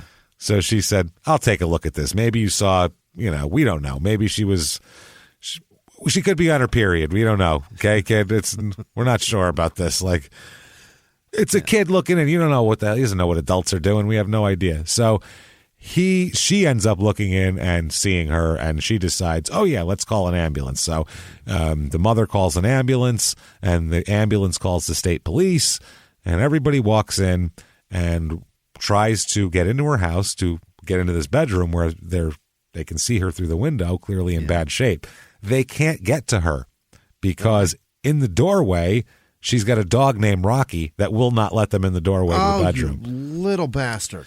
He's being a great dog, though. He's being a great he's protecting his injured owner, so he's not letting you in, which is fucking awesome. That's a great dog. Yeah. I fell down the other day, and Frankie did that. She hovered over me, and then Sarah came to check on me, and Frankie shooed her away with her head.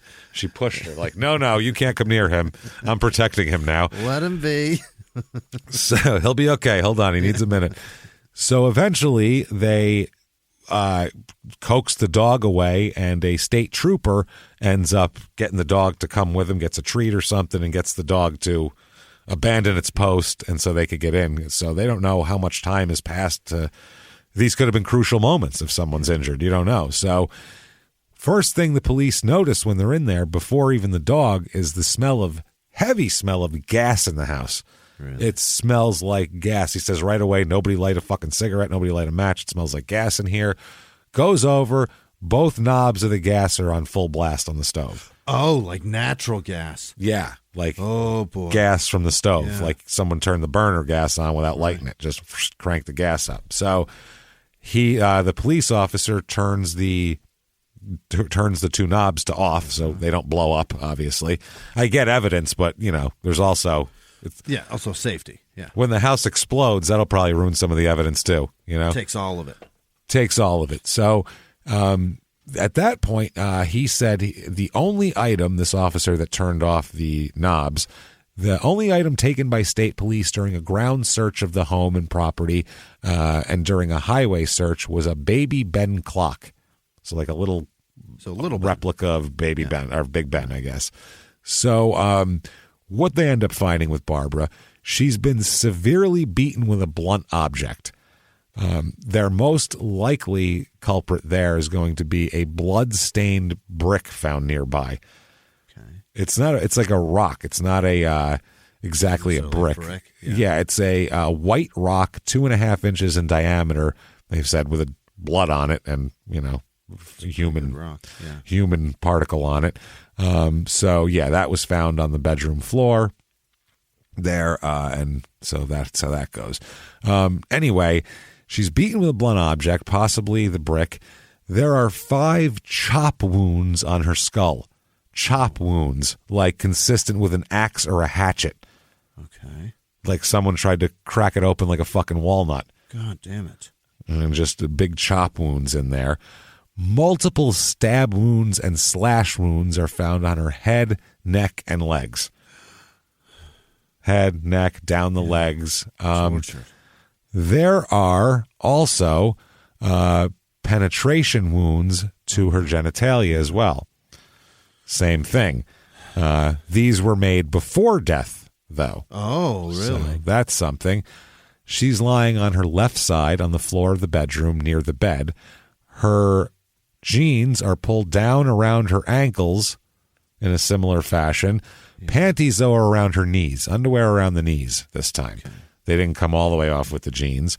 There's blood spattered on the bed, the carpet, the walls. It's a fucking horror scene in there. Yikes. Like, you'd see that the kid knew to call his mom because he saw there's blood all over the goddamn place. So it's everywhere, all sorts of other objects. There's nothing in the room that doesn't have some blood spatter on it, basically. It's fucking everywhere. This was a mess. The room also, they said, was in extreme disarray. They didn't know if that was because of moving, because of a struggle, because of she's selling her shit and kind of in limbo. They find under her a butcher knife. Okay. Under her, they find a butcher knife. They also find an 8-ounce Budweiser beer can about 18 inches away from her on the floor as well. Okay. An 8-ouncer. So the medical examiner said that death occurred closer to the morning hours than to the afternoon. So they said she's been there a couple hours at least. This isn't like we didn't come in and, oh no, we just missed saving her. She's been dead. So, the police said they're interviewing the driver of a blue pickup truck. That's who they want to talk to, identified as being parked in front of the house, which would be William Stepney's here. But they said the driver was not considered a suspect at this time. They know he was doing scrap metal stuff. They just want to know if he's maybe seen or talked. She said anybody was coming over or, whatever. So her body and the room that it was found showed signs of a struggle as well. They said they saw blood marks somewhere where elbows were rubbed, and you could see it was a struggle in there. They said also it said her clothes were in disarray, is the way he put it. At first, they're very tight-lipped about everything. All they'll say is she's dead, she's 53, they found a brick in the house, as well as, quote, more than one knife that could have been used on her. It's a fucking bloodbath. That's all they said. So the medical examiner comes in, blunt force injuries, multiple blunt force injuries to the head and chest, evidence of cuts and blunt force and stab wounds to the neck area with external hemorrhaging as well. Yeah. Stabbing her in the neck. Potential murder weapons are the brick, an 11.5-inch kitchen knife with a 6.5-inch blade, and a big giant butcher knife, one of those with the handle and everything. It'd be hard to use it without a handle, I guess. So the state's toxicologist said that all the blood examined from the vaginal area was the same type as Barbara AB. Okay. Now, she had bruises also in her private area here, consistent with an attempt at sexual intercourse. Oh. So apparently somebody was trying to do this, and the bruising, and I don't know, it didn't happen, they don't think. They said there's also been evidence presented that the corner of a bed sheet taken from the room had blood similar to hers and possible seminal stains as well. But the tests were inconclusive because there was no sperm found. And back then you couldn't just test DNA. You needed some sperm to whatever. So they said that there's not enough evidence to conclude that she had actually had sexual intercourse, that she had been raped or anything like that. They just know there's at least an attempt at penetration and then wounds to the area. And that's bad well. enough, right? I think that'll do, probably. Yeah, I don't think we don't need you to get in there. We need you to make the attempt. Yeah. That's good enough. Well, it's good enough to go to jail, I think, here. Also, they found findings that she was legally intoxicated at the time of her death as well. She had a blood alcohol content of 0.21, which is strikingly similar to Barbara, the other Barbara. So it's crazy. The Barbara Gibbons. So there's speculation among all the locals about, hey, this sounds exactly like what happened to that other lady 6 years ago. What the fuck is that about? And that's not solved. So, both the thing that's similar here, and this is something you got to look at because I don't know shit. I'm a moron. Okay. But through all of this, I end up reading and seeing a lot and hearing people that do know what they're talking about, who have, solved many, many murders, talk about things they look for. One of the things they look for, victimology, is who's the victims, because a lot of times the victims are similar, and that helps put people together. So you don't get a lot more similar than these two women. Like it's pretty crazy. Like I don't know if they were friends or what, but they're both well educated, around the same age, 2 years apart in age, well educated, have some money. They're not poor. They have nice houses. They're both drinkers, both heavily intoxicated at the time of their deaths, both brutally murdered with apparent sexual overtones. The Falls Village, the place where Barbara Gibbons was killed, is also where Barbara McKittis was born and where she has friends and family and visits often as well. Oh, my. So there's a lot of connections here. It's very similar. It's, Gary Ridgway killed the same type of woman. You know what I mean? People kill. Ted Bundy was killing mostly. You find a college student that's been taken apart. That's the guy to look for. Right. People have their types, and this might be his. So they're looking at that. A state police source, this was at the time they still thought that the state police were so set on recharging Peter with the crime and fucking bringing him up on trial, they wouldn't hear anything of this is similar to that. They were like, no, it's not. This is not at all like that. This isn't like that at all. Peter did that. No, not the one. You mean the one Pete did? No. The state police source said the two murders should not be linked necessarily. The one guy said, quote, there are only a limited number of ways to kill a person in a frenzy. Oh, my. He said, particularly when the crime might have sexual aspects. Well, those sexual aspects that they both had it actually makes them more similar. That's how you can tell they're similar. Right. It's the same thing. You don't know if he couldn't have sex with her also, because a lot of times these killers, they can't perform sexually. When they want to rape somebody, they can't do it. So then they end up stabbing them there because they're mad at them for it, because it's obviously, it's your fault that you can't get your dick hard enough to rape somebody. That's not. So they do that, though. That's a thing that happens a lot. Very common. So anyway, they said, though, they're concentrating on this right now, and they're like, we don't want to even think about that, because they're saying we have that one solved already. So there's no arrest yet. They didn't arrest anybody, but the residents around here are scared shitless. There's people, they keep saying assailants too, like there's multiple assailants. In the newspaper, it's always assailants. People are worried the assailants might strike again. The assailants did this. The gang of psychos. All of them. I don't know if assailants is just like you're covering your bases or what, but they also had, they said the first selectman of the town had been meeting with residents to discuss the murder and to try to allay some of the fears. Hey, everything's okay. Why? Because it is. Just don't worry about it. It's just fine, okay? Shut the fuck up. It's good. But you haven't caught the person who eviscerated a woman in her house. Yeah, What'd I say? What'd I fucking tell you? He got it out of his system. Relax. Jesus Christ. Remember, it says tourists only come for a day. They leave. They're gone. Don't worry about it. It's got to be someone from out of town. So he says, relax. He says that residents tended to take everything in stride, but they said that it's been quite upsetting to several people, especially women living alone, are very scared now. Yeah, you think? Which Jesus is the Christ. people you want feeling safe. Especially in a big house, these women, if you're alone in a big house, it's even scarier, I would think, in a rural area. And the safer the single women feel, the safer everybody feels. Because if you're not going to attack vulnerable women, you're not going to attack very, very secure other people. You know what I mean? Yes, absolutely. Now, this begins there's a lot of bumbling in this case. Yeah. This is one where I feel like as soon as they saw it, they should have maybe called in the State Bureau of Investigation or somebody who's a little bit better than some tiny town's shitheel police force. You mean somebody who's seen a dead body before? That's the thing. Or someone who's seen a dead body and actually solved the murder also, and didn't have try someone's kid for no fucking reason and then have no ideas after that. Saw a dead body yesterday and the perp is already arrested today. So the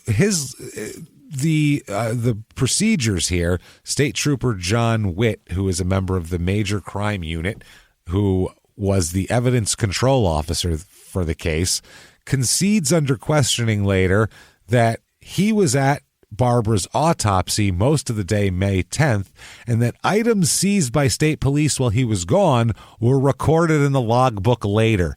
So he didn't oversee it. He didn't log it in. He didn't know proper procedure. He spent the day at the autopsy site and just said, you guys know how to do that, right?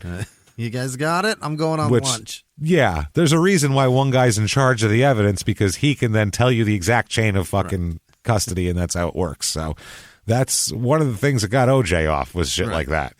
Just it doesn't look good. Now, witnesses here, They said they saw the blue pickup truck there. Yeah. One witness, the next door neighbors. They said that between 10:30 and 11, the day of the murder, they saw that. One neighbor said he had seen the truck at other times parked at his market a few houses, or a few miles away. He said he saw the truck from his bathroom window and was aware of the time because he was getting ready to go to bed after having worked an 11 p.m. to 7 a.m. shift that day. Okay. So other witnesses here say that they saw Stepney at various times that day. They said that that George Pierce said he was with Stepney the morning of May 9th. They met in Oakville at 7:30 a.m., drove to the junkyard where they unloaded radiators and rims from cars and, quote, other stuff from the back of Stepney's truck. He said they then picked up some sinks and made a second trip to the junkyard. That all checks out. Yeah. That's a lot. They said, too, there's discrepancies there, though, from what this guy says and what the manager of the scrapyard says, because the manager of the scrapyard, Kenneth Scapini, his name is almost Scrapini. Scrapini'd be amazing. Kenneth Scrapini of the scrap metal business. The great Scrapini. He makes it all disappear. He'll make your garbage disappear. Abracadabra. He says later that the receipts for the day were in sequential order, and receipt number 875 was for the sinks, and receipt number 884 was for a load of cast iron and steel. The higher number was for the load that supposedly was delivered first. So the thing is, I'm sure the guy that he hangs out with and goes to the junkyard with, probably also a drunk. That's the thing. So drunks tend to mix shit up. Yeah. That's what I'm thinking. Don't know that for sure, just a thought. So they said that after going to the junkyard, he said that he and Stepney bought a 6-pack of beer. Yeah. So, again, more beer this morning. Stopped and had one each, and then Stepney left him at 8:45, saying he had to split the money from the junkyard with the woman. So he took the beers, too. So that's 4 beers, another 8 beers, and then he got another 8-pack. God, there's a lot of beers. And these 6-pack, I assume, is 12 ounces, real beers. Or it's an 8-pack, and he just mixed that up also.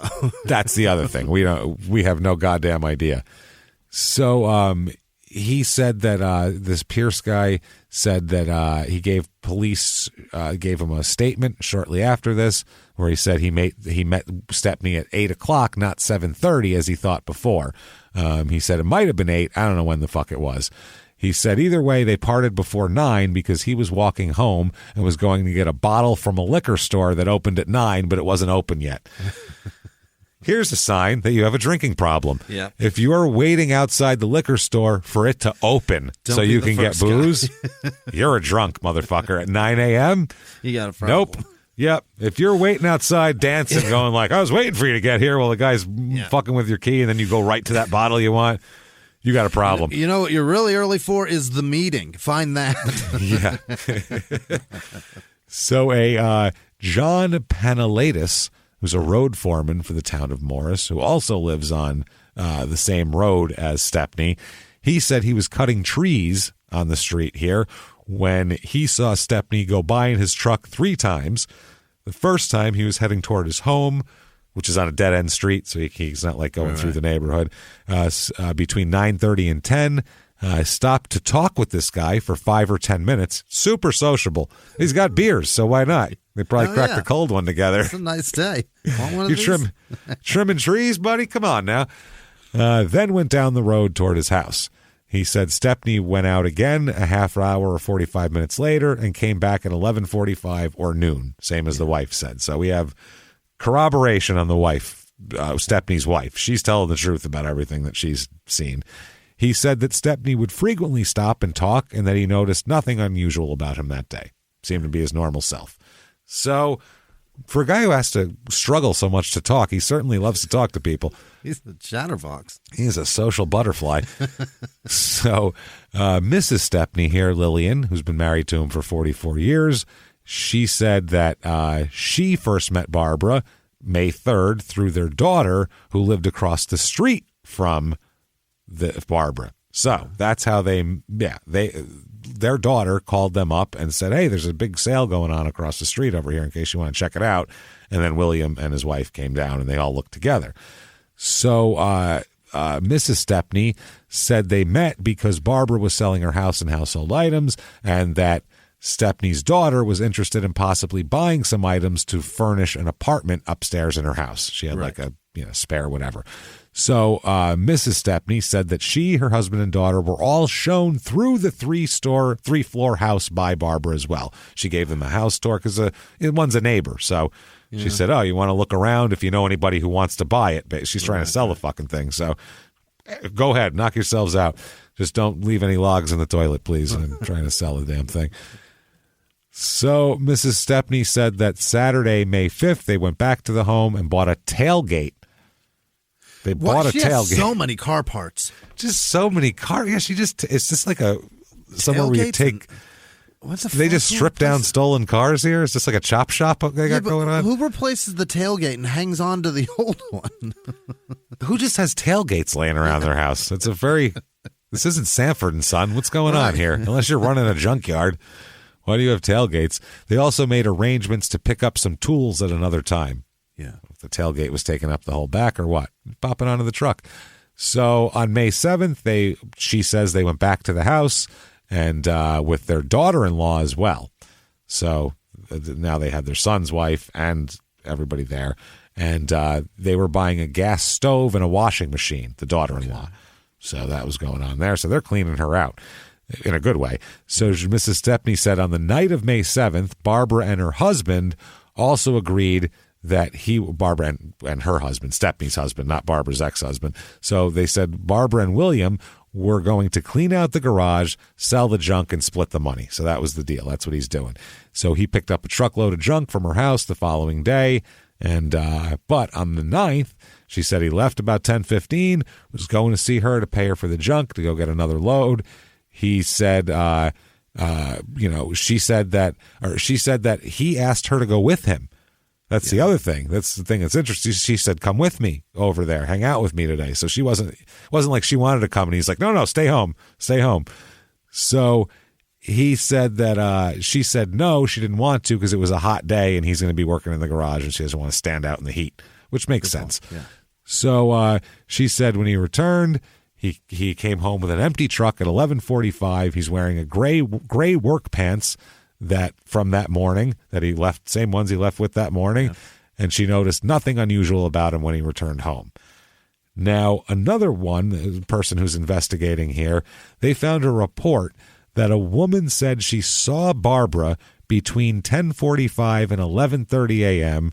She doesn't know if it's the day of or day before the murder, though. Well, that information's shit now. Kind of a big deal. It kind of matters. Walking down the street carrying a cigar box. Okay. Now, this woman said she was wearing slacks, a tailored shirt, carrying a cigar box walking down the street. Yeah. Now, several people have said that she's commonly seen walking around with a cigar box. What is that about? I don't know. I don't know if she's collecting money for a bake sale or what the fuck she's doing, but Betty Boop? Yeah, who walks around with a cigar box? It's very strange. So that's a weird thing. The first person they look at, besides Stepney, they say, he's not a suspect right now. They really want to talk to her ex-husband. That's who they want to talk to. Yeah. George, because that's the ex-husband. That's who, that's who made her have to sell all this shit. Yeah. So they found out, though, he was at work the whole day. Never left. He's the regional director of the Catholic Family Services of the Archdiocese of Hartford. Oh, my. So, he's that, and he's not there. He said that he came the Saturday before the murder and said the house was under contract to be sold at the time, and they were trying to clean out the house, and his wife was also selling personal belongings. He said that Stepney and his wife also came to the house that day, and that Stepney offered to clean things out if he could sell them and take some of the money. And they said that they wanted him to remove some car wheels from the barn and sell them. Goddamn barn, man. Yeah. Probably cars in there. Packed full of fucking cars and museum parts, and it was amazing. There's like a 64 Ferrari in mint condition in there. Anytime you buy a house with a barn, evidently it's just full of awesome shit. Full of cars. That split window 63 Vet, they got that in there. It's pretty dope. So he said that the car wheels were among items missing in an inventory of items in the house taken the day after the death. So they assumed that they had been sold along with other items because she was selling shit. Now, they talked to him, William H. Stepney, because George has an airtight alibi. So he says that, he'd been home. He'd been over there for about 20 minutes that morning. He said that they matched. He said the same shit his wife said, basically. I did that. These are the times. Came home from the junkyard, talked to that dude who was trimming trees, did that, whatever. So he said once he stopped to one point he said he stopped to admire a fisherman's catch at Bantam Lake. What? That's a nice fish. Hold on a minute. He just damn fine fish, sir. Slams on his fucking hell is skidding that? out. What do you got there? A walleye? That thing's beautiful. Hold on a minute. No, put it back in the water yet. Jesus Christ, that's a nice fish you got. A nice fish. I'll tell you what, boy, that is a nice fish. He stopped to admire a fish. That's amazing. That's amazing. Then he bought the beer at the South Fram package store, which we know about. It took him 25 minutes to get to Barbara's house that morning after he left his house. He said he arrived at about 10:45 a.m. He says he drank one of the 8-ounce cans of beer and gave another to Barbara. He said they talked together for about 30 minutes, and she didn't have a beer right away with him. He said he mixed her a highball first. Really? That's why he had the club soda. Yeah. So he said he mixed her a drink first, gave that to her. They talked for about a half hour. She put that one back and then asked him for a beer. So he clipped her off one of the 8-pack, gave her a beer. So, anyway, he said, I left at 7 in the morning. I went with George to the junkyard, and George of the junkyard. We went there. That was great. Did that. They said that, he's told more about, he goes into detail about selling things in exchange, and it's all the shit that matches his wife's stuff here. So a state trooper said that at his home on the day of the murder, Stepney told him that he had met Barbara through his daughter the week before, which matches up as well. Stepney had been to the house 4 times, the whole deal. He says that Stepney gave her $20 when he got there from the sale proceeds, returned home, and stayed there for the rest of the day, which is what his wife said. He also said in another interview later on at the state police barracks, he said he gave her $25 for the junk and came home about 9:30 and arrived at her home about 9:30.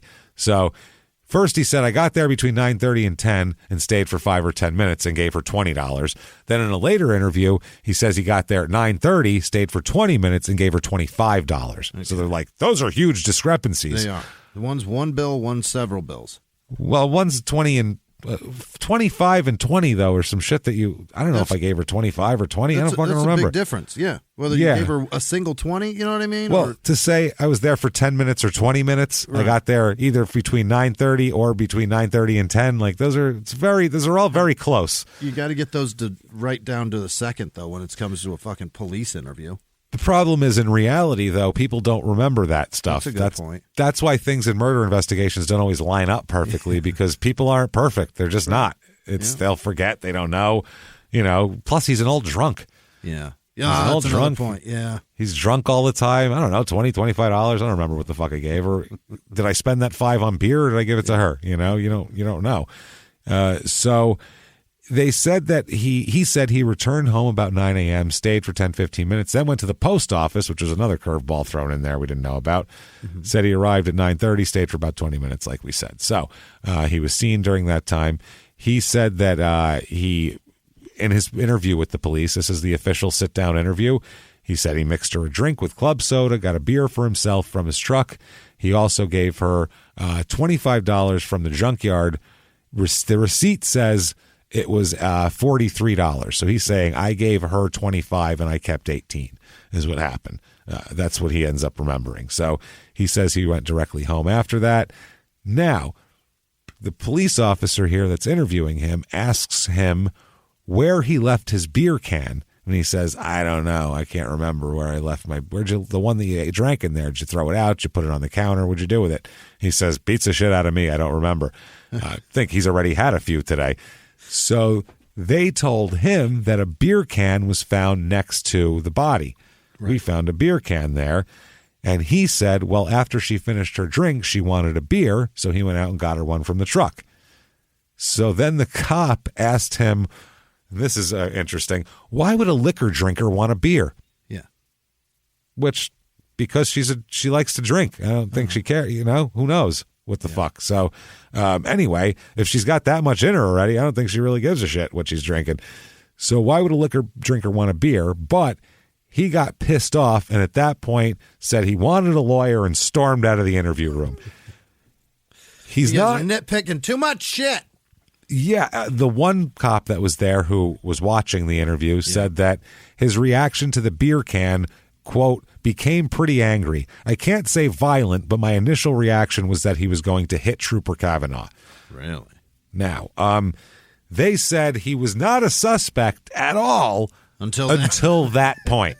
That's what they literally tried to say. We needed him to freak out over something. He was only the only person that had seen her that day, but he was not a suspect. Yeah.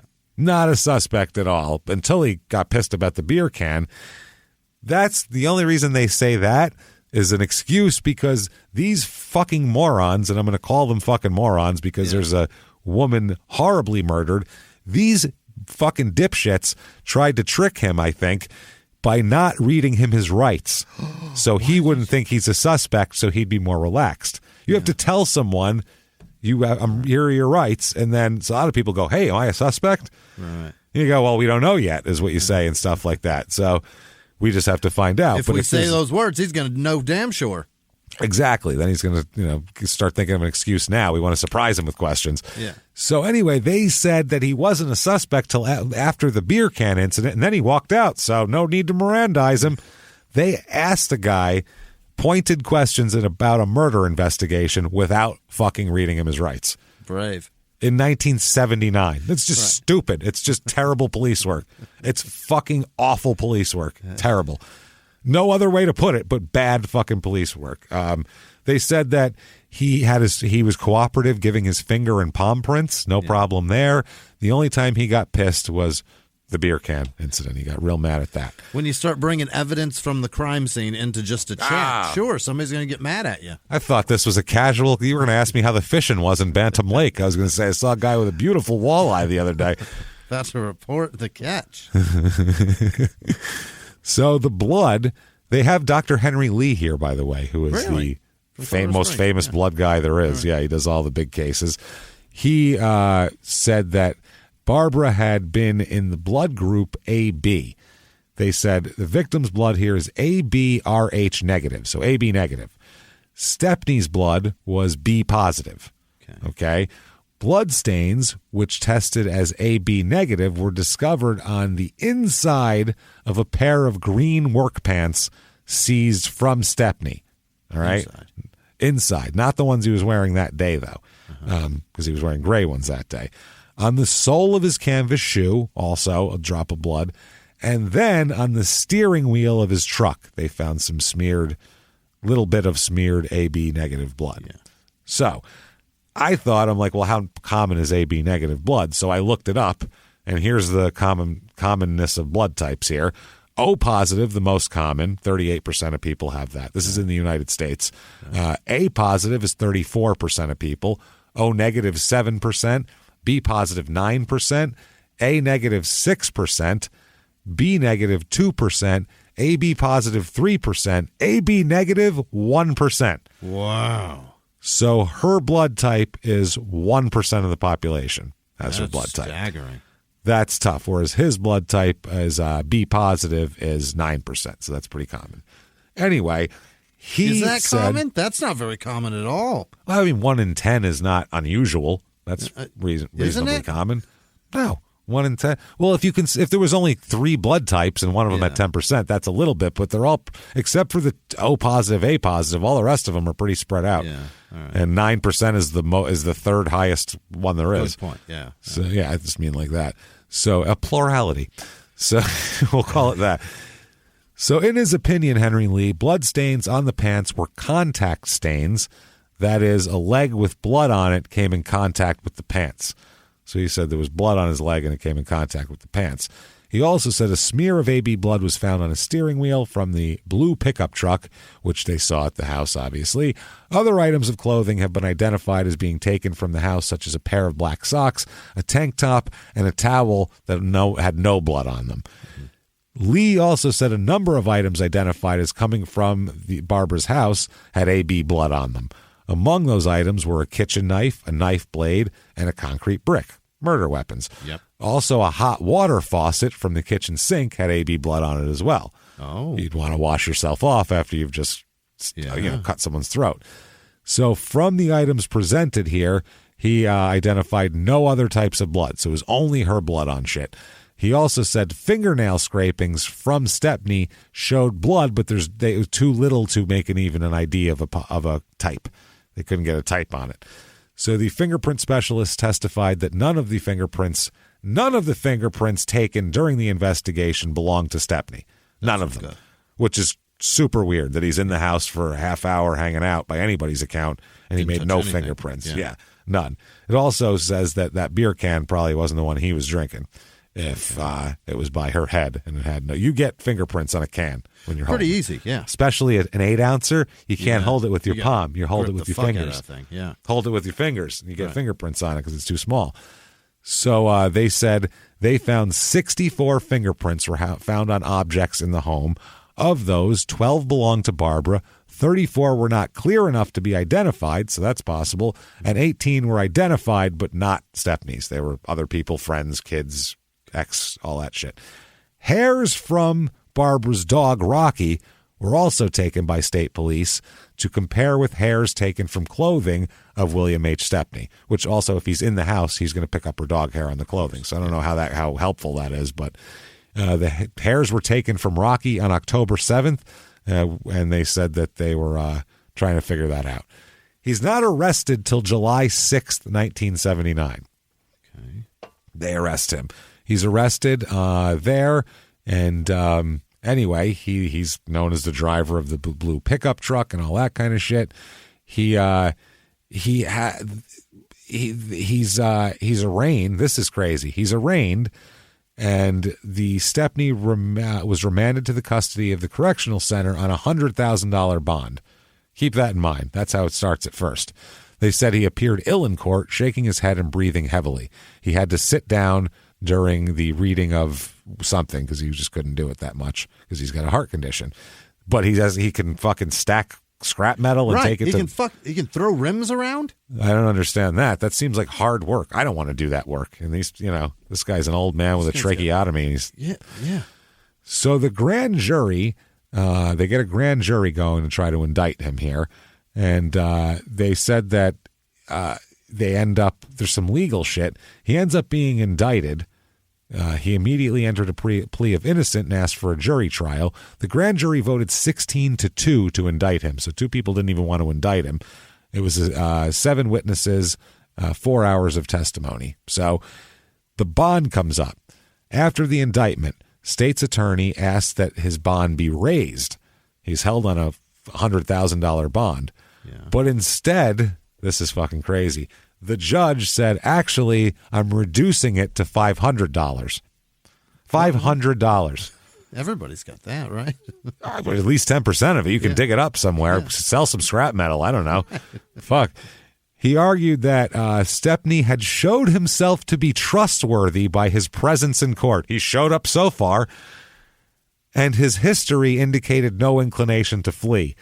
That's terrific, but you think he fucking butchered a woman, so maybe you don't want him out there on the streets with the chance to do that again. Maybe keeping the public safe is one thing, yeah, but he's allowed to remain free on a $500 bond. Trial comes up here. Okay, here we go. Trial time. First of all, there's a request for police files of murders similar to this stabbing in the area.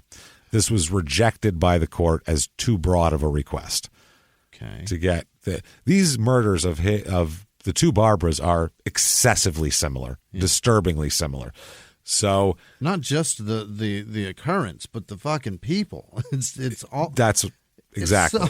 If you could carbon copy a murder, Jesus. Yeah. The only difference is stab wounds being post-mortem, and that's the only difference. So His attorney, Stepney's attorney, he said that, he wants all this shit, and the judge said no. Jury selection began here for it, and they said it could take 2 weeks to get a jury here, which seems like a long time. Some legal wranglings quickly here. They said that the judge told the judge told the defense team that I'm sorry. The defense team told the judge that the defense team would need some time to study a shitload of evidence that the prosecution began turning over. It's like my cousin Vinny. They started overwhelming him with fucking evidence and paperwork.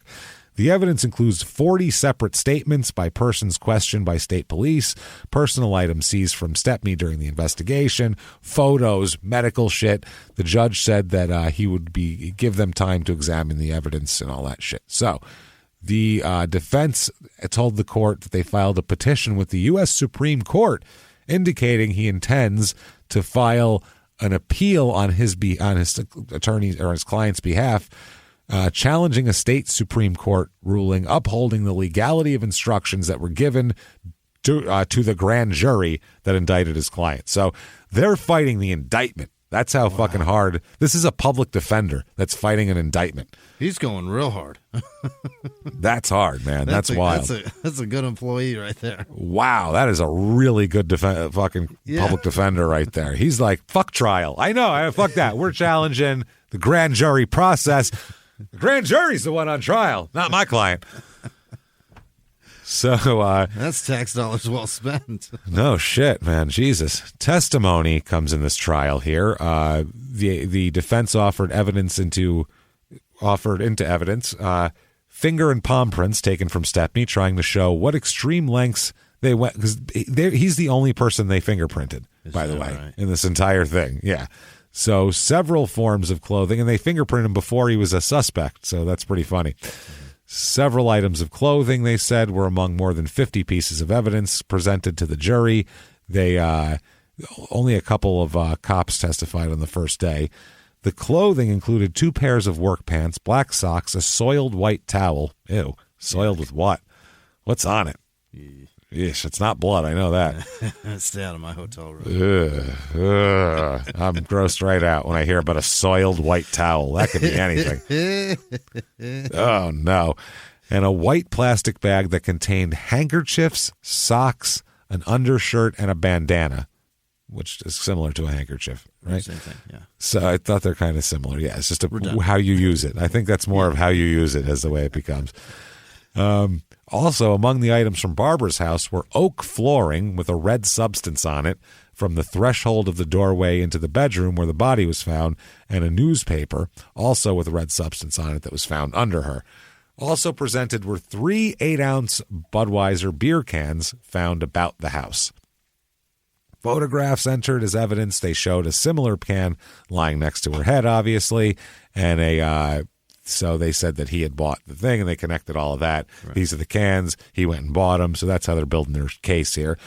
Several photographs of fingerprints. The fingerprints were not identified in court. Also, they presented the steering wheel. They brought the steering wheel in with the blood on it. The defense attorney here, he challenged the state troopers as to their procedures investigating the murder. Mm-hmm. He's got some points here, by the way. Questioned the one cop's testimony that he conducted a cursory search of the second and third floors of the house and took no photographs there because, quote, it didn't seem relevant at the time. Oh, boy. Asking how he could tell it wasn't relevant. Now, photographs are one thing. I know police will do, like, you don't want to overwhelm the lab, so because then you don't get good results. So what you want to do is, if you think, okay, the struggle happened here and here and here, that's the place you're going to vacuum for fibers. That's the place you're going to do all of that. Yep. You're not going to say there's some unused bedroom on the other side of the house. Let's comb that shit with a fucking... They don't have enough people for that. No one does. Not enough time. So they try to keep it to shit that matters. But photographing things to show that this is, the struggle was only here kind of would make more sense. So you could then show the court, we looked everywhere. This is the only place we found anything. So... It's an easy point to win as a defense attorney. They also presented items from the kitchen sink in the home, and the defense questioned why other items, such as the contents of the sink strainer and a sponge in the sink, were not retained. And the cop said that he didn't think those items were relevant. So you have a sink that has blood on the fucking handle that obviously something was washed in. You didn't think to grab the fucking strainer? Yeah. And the sponge that was in the fucking sink that's collected all sorts of fucking physical evidence in it? In there, yeah. Are you joking? That's not relevant? Well, it's not. We're not worried about that. That's terrible. Again, terrible fucking police work on that one. You'd at least do that. Grab the sponge. It can't hurt. So the defense also introduced its first exhibits, including photos of the rear of the house showing a tire impression on the grass and a footprint under the rear porch. They said that the state police did not take a plaster cast of the footprint. Why? I don't know. And it was found, I guess, near a window, under the rear, by the rear porch, like in a place somebody might have popped up. And it was too big to be Barbara. They knew that. So who knows who that is. They also introduced into it, but she's got an estate sale. And there's people traipsing all over the place too. So who knows?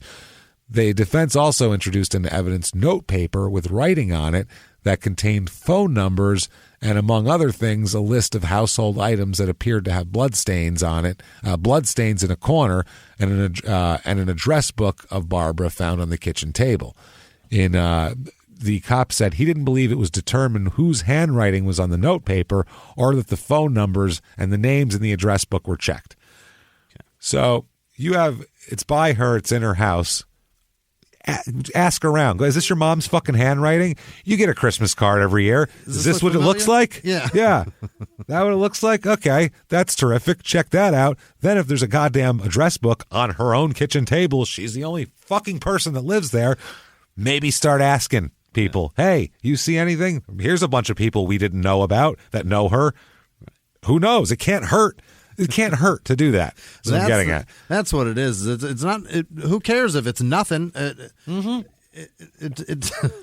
might be something. At least it shows how thorough you were. Right. It makes me feel better if I'm a juror that this was a thorough investigation. The attorney, Stepney's attorney, constantly questioning the state police procedures and investigating this whole thing. He also had State Trooper Nicholas Valerio on the stand. And he's the guy who had to turn off the gas stove when he arrived. Right. Under questioning, he said he hadn't tried to determine who had turned the stove on. I don't know how he would determine that at that moment. And a state trooper also testified, a different one, that the knobs, top and front of the stove were dusted for fingerprints and no latent prints were found. Okay.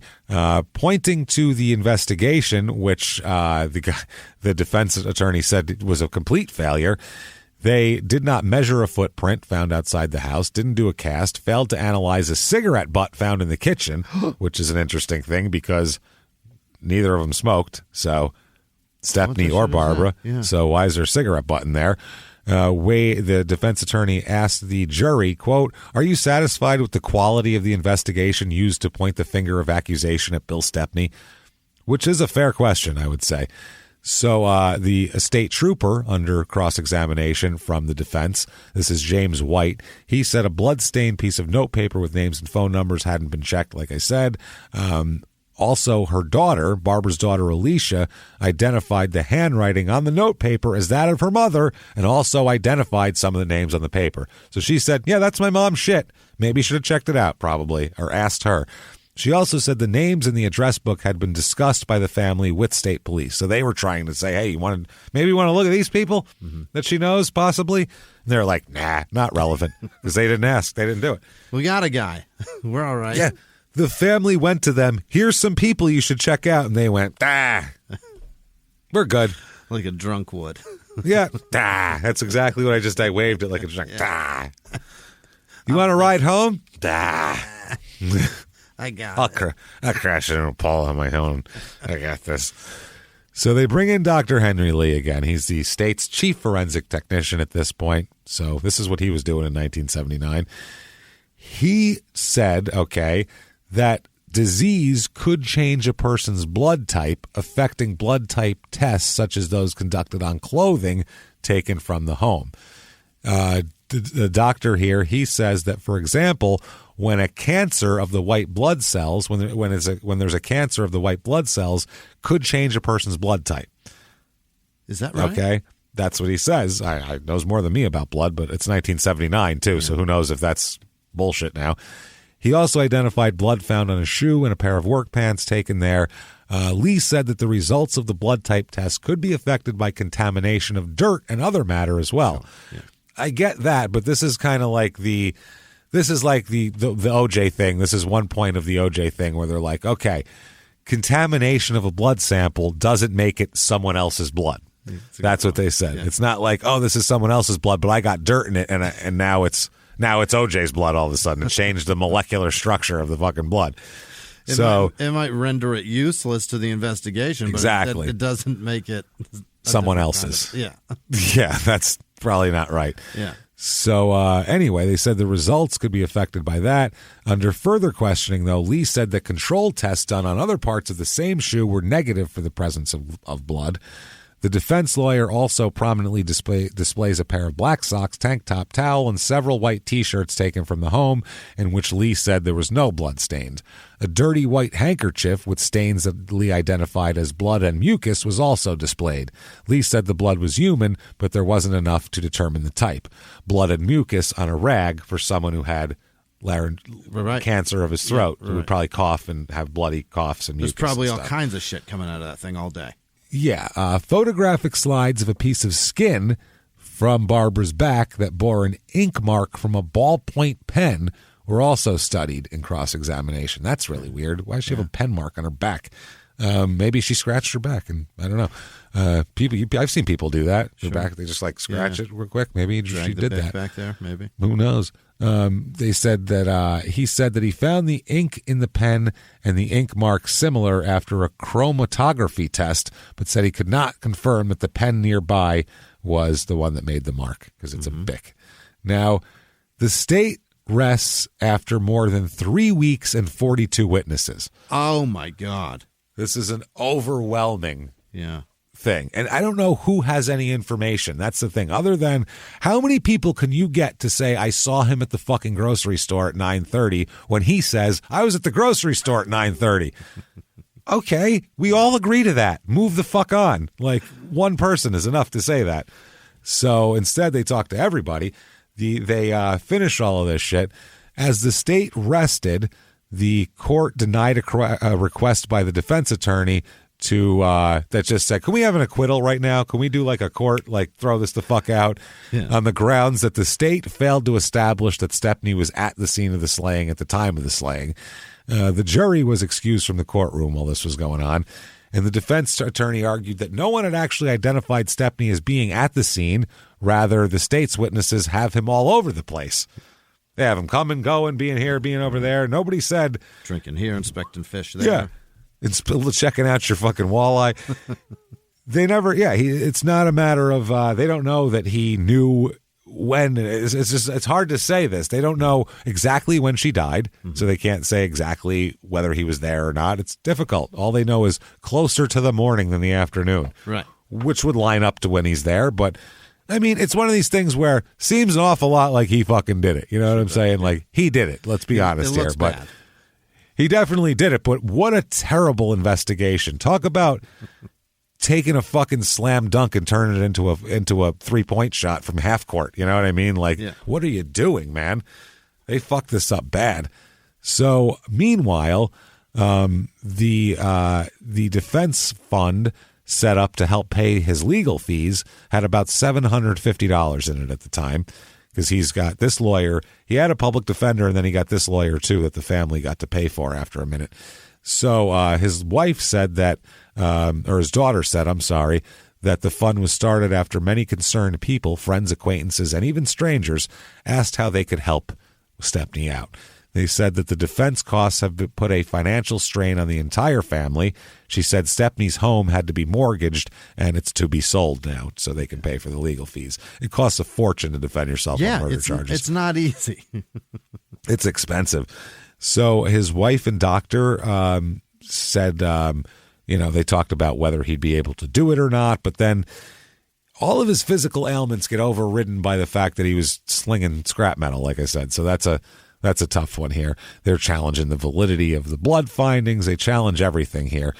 Dr. Robert Shaler, who's a blood specialist, in the office of the chief medical examiner of New York City, testified that it was possible that B negative type blood, when combined with calamine lotion, could present itself as negative, as AB negative blood. Is that right? Now, keep that in mind when you have mosquito bites. Holy shit. So the defense presented evidence and testimony that Stepney had poison ivy around the time of the murder, and 4 days before had purchased Caladril, which is calamine lotion, shit you rub on for poison ivy. Right. Stepney testified he'd been scratching the poison ivy, causing it to bleed. So that's why he has bits of his blood in some places. So they're saying that this blood, it might just be his blood mixed with calamine lotion.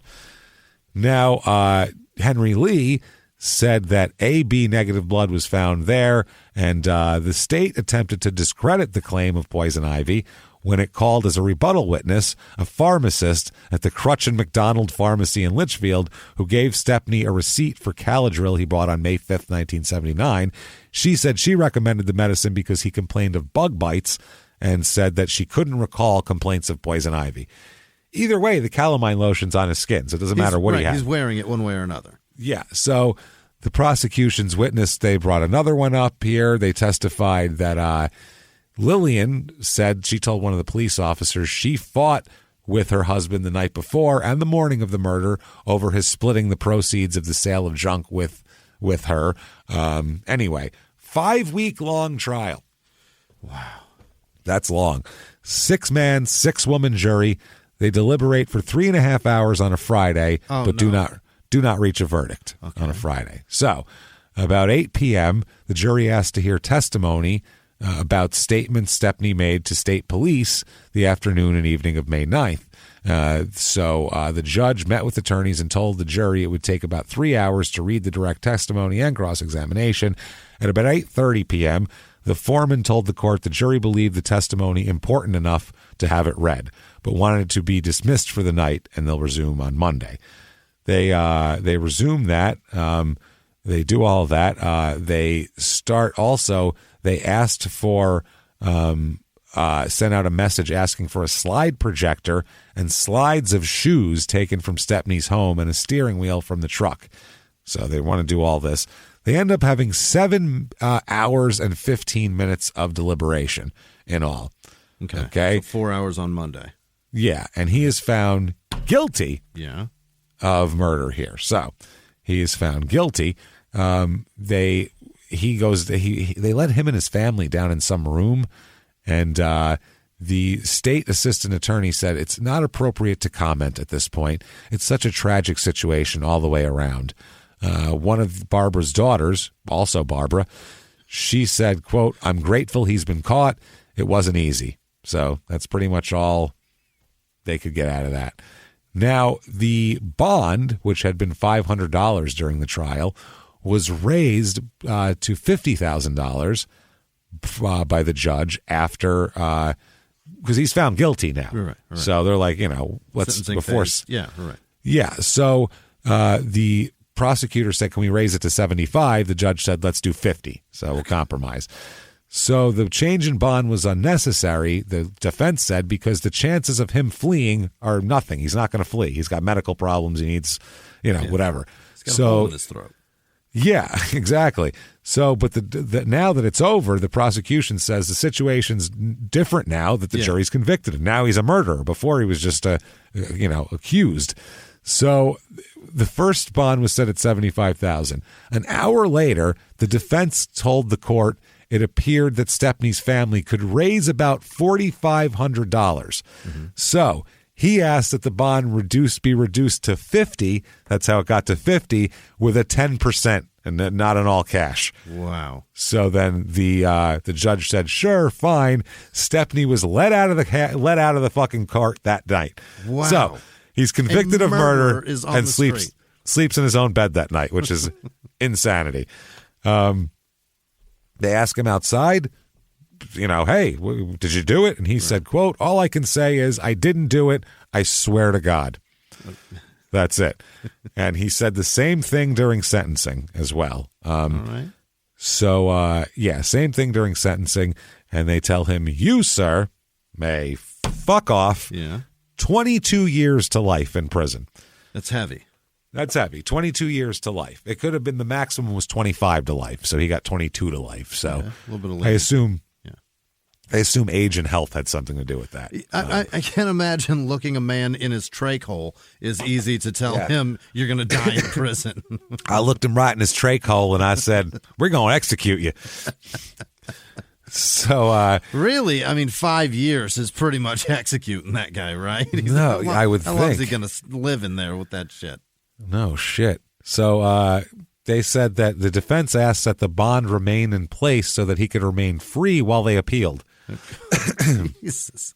The judge said, no, you're not doing that. No, he's got to go to jail now. He's convicted, for Christ's sake. We sentenced him, for Christ's sake, So Stepney sat there. He had his head bowed, and he's trying to cover his face a little bit there. And his wife, as soon as he was sentenced, his wife ran out of the courtroom. His daughter ran out crying. Both these families have daughters named after the mother, by the way. It's so wild. He is a junior, and then he's got more juniors, and they have daughters who are juniors. It's crazy. She ran out and cried, quote, "This is so unfair. They've got the wrong man." Okay. That's what she said. So anyway, the assistant county state's attorney here didn't suggest a sentence, but asked the judge to consider the ordeal of the victim and the pretrial ordeal of the family. She also asked the judge to pay no heed to the defense claims that Stepney's an old man weakened by heart disease and the removal of his larynx, which forces him to breathe through a hole in his throat. So don't worry about that. Yeah. Now, post-conviction here, in 1990, the Connecticut Board of Pardons, because he's in for that long, 22 years is his sentence. He has some appeals, but they don't go anywhere. In 1990, though, he is the oldest of the 1,400 prisoners at Summer State Prison at this point. Right? He's the oldest guy on the block, and he's also, at this point, the prison hospital staff has put his condition as, quote, very poor physically as hell. The sickest, super sick. Because if you're not healthy, jail's a bad place for you because you get more sick in there. Yeah, exactly. So the parole board at this point said that he is not a danger to society, and they release him from prison in 1990 there with time served here. They commuted his sentence. They didn't just not even parole him. Yeah. They commuted his sentence to time served. Free man. Done and fucking done. Wow. So... wow. Relatives of Barbara were very angry about this. Sure. He ended up he didn't get tried until 1984. The trial went on. So like 6 years. He was out on bail that whole time. Wow. So he only did 6 years in prison. So he didn't sit and wait for 4 years or anything like that in jail. So yeah, when someone's out on bail, they love delays of trial. Yeah. Keep it, fuck it. Yeah. Keep motions, do it up. So anyway, they're really pissed off. They said, quote, the sentence was the punishment for what he did. It's not conditional. The judge didn't say this is your punishment if you can handle it. Like, you're fucking sick, but that sucks. You're going to die in jail. That's the part of your sentence is what they're saying. The relatives gathered at the Capitol to, at this point, though, later on, by the way, totally separate of this, they let him out. Barbara's relatives become hardcore anti-death penalty people. Is that right? Absolutely, yeah. They gathered at the Capitol to urge a speedy passage of a death penalty repeal bill. They said if our legislators really care about us, then they'll get rid of the death penalty once and for all. That is Elizabeth, who was Barbara's daughter. Isn't that curious? So they said nearly 24 family members at the news conference stood in support of ending capital punishment. They had photographs of their murdered loved ones. They were like, we're the murder victims' families, and we don't want this. So anyway, they said that the last execution in Connecticut was that of a rapist and strangler, Michael Ross, who was killed by lethal injection in 2005. And before that, the last person to be executed was in 1960. Wow. Took 50 years to do it again? My with God. The electric chair. Wow. So the daughter said, quote, take us off this roller coaster of endless appeals in a state where no one gets executed, but where families of murder victims have to keep getting dragged back into court for decades for no real result. that's the truth, too. So they said, this is her thing. My name is Elizabeth Brancato, and my mother, Barbara McKittis, was murdered over 30 years ago, May 9th, 1979, to be exact. We got to give them their say here. This family they've been fucking ignored by this whole system here. My mother was 53 years old when she died. She was brutally beaten, raped, and bludgeoned to death in her own home. Her death was horrible, and it was a horrible loss for those who loved her. Death is difficult enough to deal with, but death accompanied by this brutality is a whole different thing.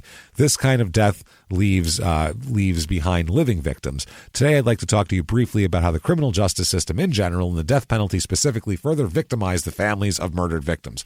I experienced the nightmare of being trapped in a criminal justice process. For 5 years, my family and I endured the trial and appeals process of my mother's killer. Throughout this period, I was completely unable to deal with the huge emotions that were flooding over me. This pain, loss, and confusion I experienced in the wake of my mother's murder were too big to handle. Too big to handle, and I also had to navigate the legal system.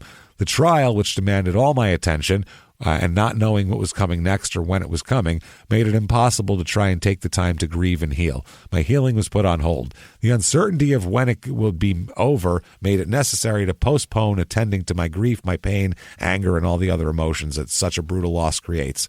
Only after the trial was over could I begin to process my emotions and take care of myself and my children. My children were 8 and 11 years old when they lost their grandmother. Although I tried to be there for them and I worked hard to help them through this, they continue through with grief and fear. She said there was a letter signed by over 75 Connecticut murder victims' families states, the reality of the death penalty is that it drags out the legal process for decades. It's the promise that goes unfulfilled, all of that. So they also talk about how the Cheshire home invasions were around then too, and that brought this, and those were bad. We do that, but they're very famous and also pretty gross. So it's too much. Yeah. So he served, like we said, less than 6 years. So the whole family backs that. The one here said, quote, I will admit that for some time after my mother's murder, I had angry, vengeful thoughts and wished my mother's killer dead. I thought I wanted vengeance and justice. What I really wanted was to have my mother back and not to have to think about the horror of her death. Gradually, I came to believe it would dishonor my mother to kill for her sake, because if we really believe it was wrong that her life was taken, then it would also be wrong to take another life.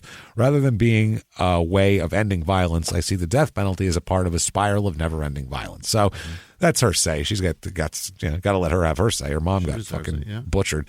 So 2002 comes around, and William dies. So that's only 12 more years. He lived 12 more years and he died. That's crazy. He got almost 20 years out of life with a trach hole?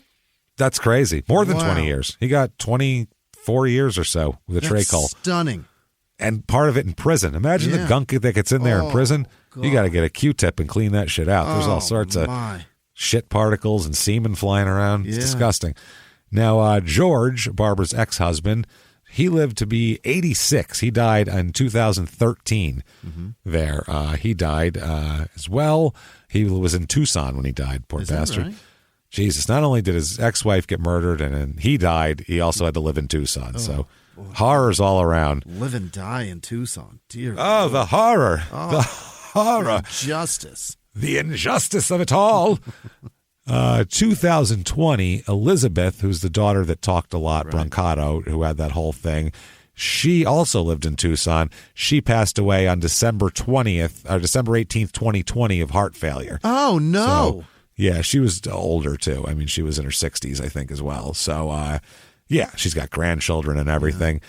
So, that's that. He ended up dying. Everybody's dead. Yeah. It's a mess. Still have no solution. And no closure for the other Barbara. No, but that's the fucked up part. Yeah. Barbara didn't get shit, really, out of this. I mean, poor fucking 1973 Barbara got who gots. So that's fucked up, man. It's still pretty open? Messed up. It's still open. Oh, no. The son was spearheading the investigation once he was cleared. Yeah. That poor kid, man. Think about that poor kid. He walked in, found his mother like that, especially. And in a tiny community, they arrested him as if he doesn't have that hanging over his head for the rest. He had to move too, right? He had to have. I hope, but I mean, he stayed around trying to fight for that, and he was, he was upset when all the DNA tests didn't yield anything from anybody else, and so there's a lot of people, a lot of investigators who aren't complete fucking morons who know how to catalog evidence and the like, who absolutely think that William did both. Right. Just because it's too similar. It's too similar. Yeah. It's too similar. Geographically, they're right there. Absolutely. Now, I don't know because we didn't get we didn't go into like his sexual history and all that sort of thing, but I'm getting a real BTK vibe off this guy. I'm getting like an absolute BTK vibe from him. Like he's got that thing where I feel like also there's alcohol involved too. I feel like alcohol gets involved. He likes a certain type of woman. I feel like he tries to come on to them. I feel like they, he's trying to ply him with booze, which isn't hard because they're drinkers anyway. Right. Thinks he gets them there. They go, hey, you're the scumbag metal guy. I'm not fucking you. I'm a rich lady. And then he gets mad and kills them. That's what I think happens, Like, I have a lot more going on than you, dirtbag. And then he kills him. So I think that's what happened anyway. That's my thoughts on the whole thing. It's a good theory. And I think he did both, personally. It's way, way, way too similar. If he didn't, then somebody did both. Somewhat, they're so similar. You can tell me that they're not similar because this little detail is different, this little detail is different. But if you actually hear an interview with a serial killer, they'll tell you, those little details don't matter to me. I'll try something new. Maybe I'll try doing this after they're dead this time. Maybe it's before. Right. That shit, because they didn't connect a bunch of BTK's cases for a while because one was manual strangulation and one was with, some sort of pantyhose or whatever. Sure. So they go, had to be a different person. The strangulations were different. Look at the totality of it, though. Right, yeah.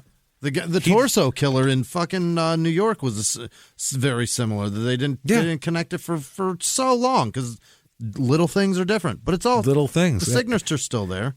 And BTK just said, it took a lot of effort to fucking strangle someone with your hands. I didn't want to do that again. That's why it was different, because it hurt. My hands hurt afterwards. Pain in the ass. Yeah, it's a huge pain in the ass. So anyway, that is Bantam, Connecticut, or Litchfield, Connecticut, or whatever. Goddamn. A couple of murders that I think one guy did. Who knows? We'll see. Poor Peter. I feel bad for him still. And I feel bad, obviously, for both Barbaras in this situation. Either way, there it is. If you like that episode, great way to tell us. Get on whatever platform you're listening on and review the show. Give us 5 stars. Rate our fish. Say something nice. Tell us what your favorite condiment is, please. Tell us how our walleye is. God damn it. Just comment, great perch. I pulled me out a crappie this morning. Do it up. That would be good. Great perch is nice. Around here. That is a fine-looking smallmouth you got there. You can do that about a bass. There's a ton of stuff there. What is that, a brook trout? Doesn't matter. Give us the review. Also, if you have ideas for cases, please send them. Don't send them all over. One spot we have to do that. Research at shutupandgivememurder.com. Right. And we'll kind of gather them up. Also, you can send, if you're a crime and sports listener, you have criminal athletes, send them there too. We'll put them on the list. Please, nobody that had like one DUI just because you don't like them, because I can't do an episode about that. Yeah, we can't do that. They got to be a scumbag, wild story, crazy shit. If you have them, research at shutupandgivememurder.com. So get your tickets to live shows. Yeah. God damn it. Speaking of shutupandgivememurder.com, that's where you go for tickets to live shows. You can also go to momenthouse.com/smalltownmurder for the virtual live show. Virtual live show, February the 10th, and it's going to be available for 72 hours after that, so you can... Holy shit, that's next week. That's next week. If you miss that night, you can watch it another night, or you can watch it multiple times. If you're too drunk or stoned the first time, you're like, I don't even remember what happened. You're like, Jimmy, we can do that. We'll get that all going for you. So that is shutupandgivememurder.com. Virtual live show. It's a real episode of Small Town Murder. Whole episode. The visuals. Lots of stuff. Have fun and do it up with us. Come and party with us. God damn it. Yeah. Also get your tickets for the live shows throughout the year too, as well, because there's a a bunch of them out there, I'm telling you what. So do all of that. Patreon.com/crime and sports is popping this week. We got it going on. Anybody $5 or above, you're not going to just get access to just the small town murder bonus. No, you're going to get access to that and the crime and sports bonus, which rarely have to do with sports. There's never any sports in them. If it's about an athlete, it's just some crazy shit they did. There's no time for sports in a bonus episode. Right. So get that right now. Anybody above those, you're going to get access to everything. This week for crime and sports, we have an imposter story, which we love. Sure, we love somebody fooling people into saying that they're someone they're not. Mm-hmm. And this is a guy that fooled the college football program into thinking that he was a freshman, not a 24-year-old who had already played 4 years of college football. Right.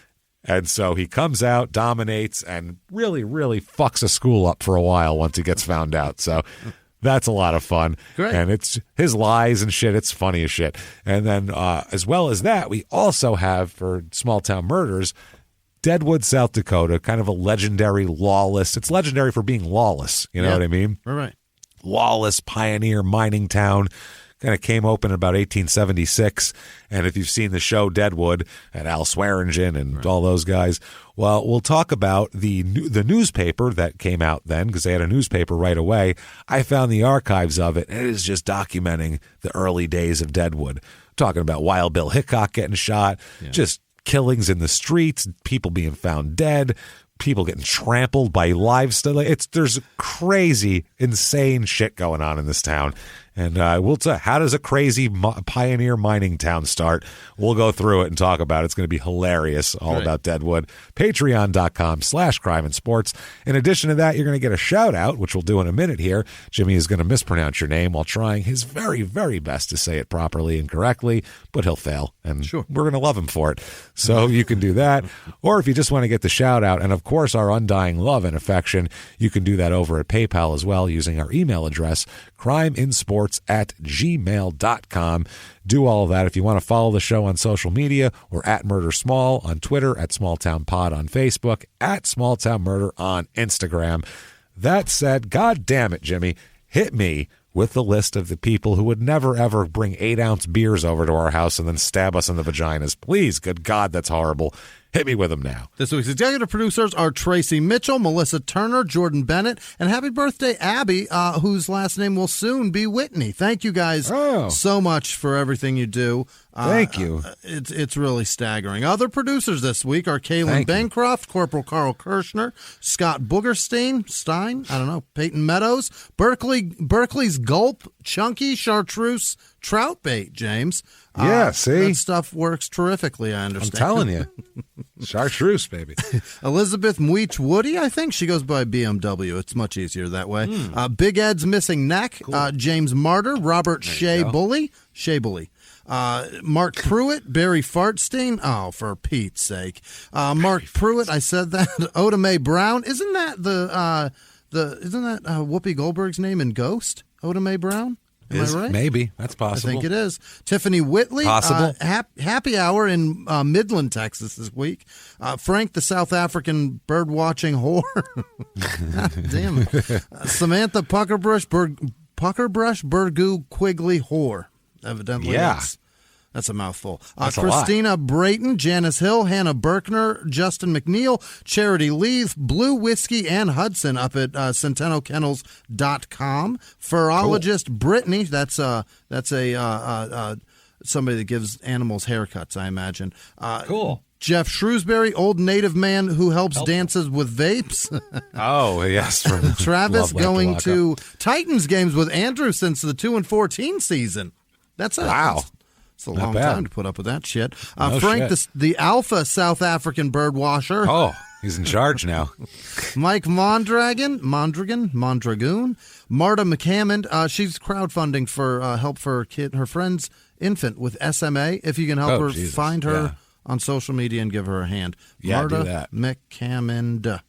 Mary Ireland, Yvette Anaya, Katie Davies de Jesus, Yvette with no last name, Danielle Alari, Jared Evans, Erland Oon. Nope. Tommy, not a scientist, Thorstensen. Steve Cummings, Iona Montanaro, I think. Heidi Sinsley, Celeste Warlick. Damn it, Bobby. Matthew Lee. God, I'll tell you what, that is one of the best shows ever made. What an amazing... King of the Hill is terrific. Angela Pagan, Rob Sargent, Lisa Marie, Nancy Colley, Joseph Temple, Jessica Quire, Kyle with no last name, Hannah Buckley, Hannah with no last name, BSA, Uzo Hughes, Paul Williams, Alex Schaefer, Danielle with no last name, Sam Coakley, Chandra Thomas, Red Royalty, Andrew Melizia, Mary Byrne, Jamie Austin, or Jaime, Squiggums, Krista Johnson, Chantel Long, or Longy, Joe Conrad, Laura Evans, Aaron Bradford, Kitty White, Kimberly Nyquist, Lynette Chambers, Becky Eichhoff, Jillian with no last name, Anthony Littlefield, Justin Sick, Fez Disturbed, Isaac Deeds Nuts. Probably not. Kenneth Sovey, I think. Danny fucking K. I threw the fucking in there because his name's Danny K. That's Danny amazing. K. Patrick with no last name. K. Fapton Cantastic. That's pretty good. Kimmy Dale. Jacob Jackson. Mother Truck in America. Brandon Drake. Reenie DePoy. Jeannie Burry. Zara Green. Rhiannon JP. Devin Felon. Tiffany W. Matthew. Nope, that's Maggie. Jacques, Christy Ollerhead, Patricia Reed, Jennifer Brooks, Holly Parr, Graham Reed, Jeff McBride, Carlos Reyes, Stephanie Rogers, Gozia email, what? I don't know what that is. Ruby Hoffman, Shannon Albert, Riley Barnes, Eric Pocket Robin Turner, Bug with no last name, David Jones, Rebecca Mitchell, Merle Rodriguez, that's awesome, Jade Bloyd, Ryan Adams, Cheney with no last name, Michael Potter, AJW, Red Ape Cinnamon, high oil content? Do you know what that shit is? I don't know. No, I don't know. Bola Matt, Blake with no last name, Eric Dixon, Lauren Hirsch, Tony Febo, Bethany Parsons, Clara Lee, probably, Zubaida, Mary Nolan, Aaron Estrella, Jacob Foster, Sean Rice, Saturnson.com. Tickle my fanny. Oh, boy. That in England, that means something different. John Ayers, Amanda Alexander, A.S., Scott McCoskey, Justin Wilson, Matt McNeil, Tiger Kime, Ben Robinson, Chris Bell, Ashley Dembski, Robin Long, John with no last name, Brian Kubiak, Josh Smith, Mackenzie Johnson, Christopher David Mitchell, Ritesh Bhandari, Sasha Kendall, Stupid Flanders, whatever that means. Jennifer Johnson. No, that's Jenny Johnson. Thank you, Jenny. It's a very easy name to pronounce, evidently. Yeah, Alicia easy. Johnson, Logan Dockler. Oh, boy. Will Sargent, Kelly, Barreliski. What? Jen Devlin, Chad Reichensperger, Greg Jim, Tabitha Gill, Israeli Miranda, Lisa Akers, Emily Godbout Westerberg, what? Oh, boy. Tiffany Zeiss, Maria Kirschner, Ryan Boutillier. That's not right. Adam Ciampi, I think, Chiampi. Michael Anderson, Jennifer O'Regan, Thena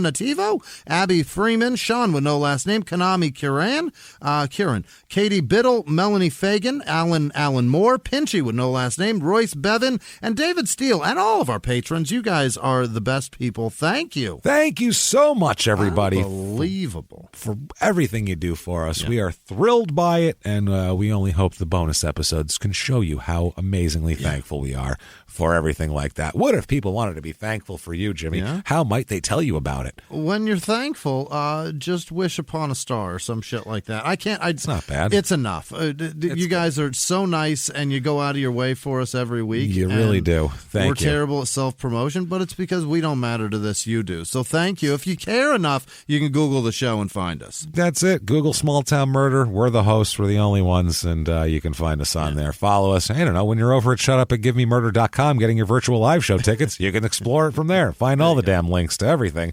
That said, with all of this shit. It's been a wild adventure. Yes. And until next week, everybody, it's been our pleasure. Bye.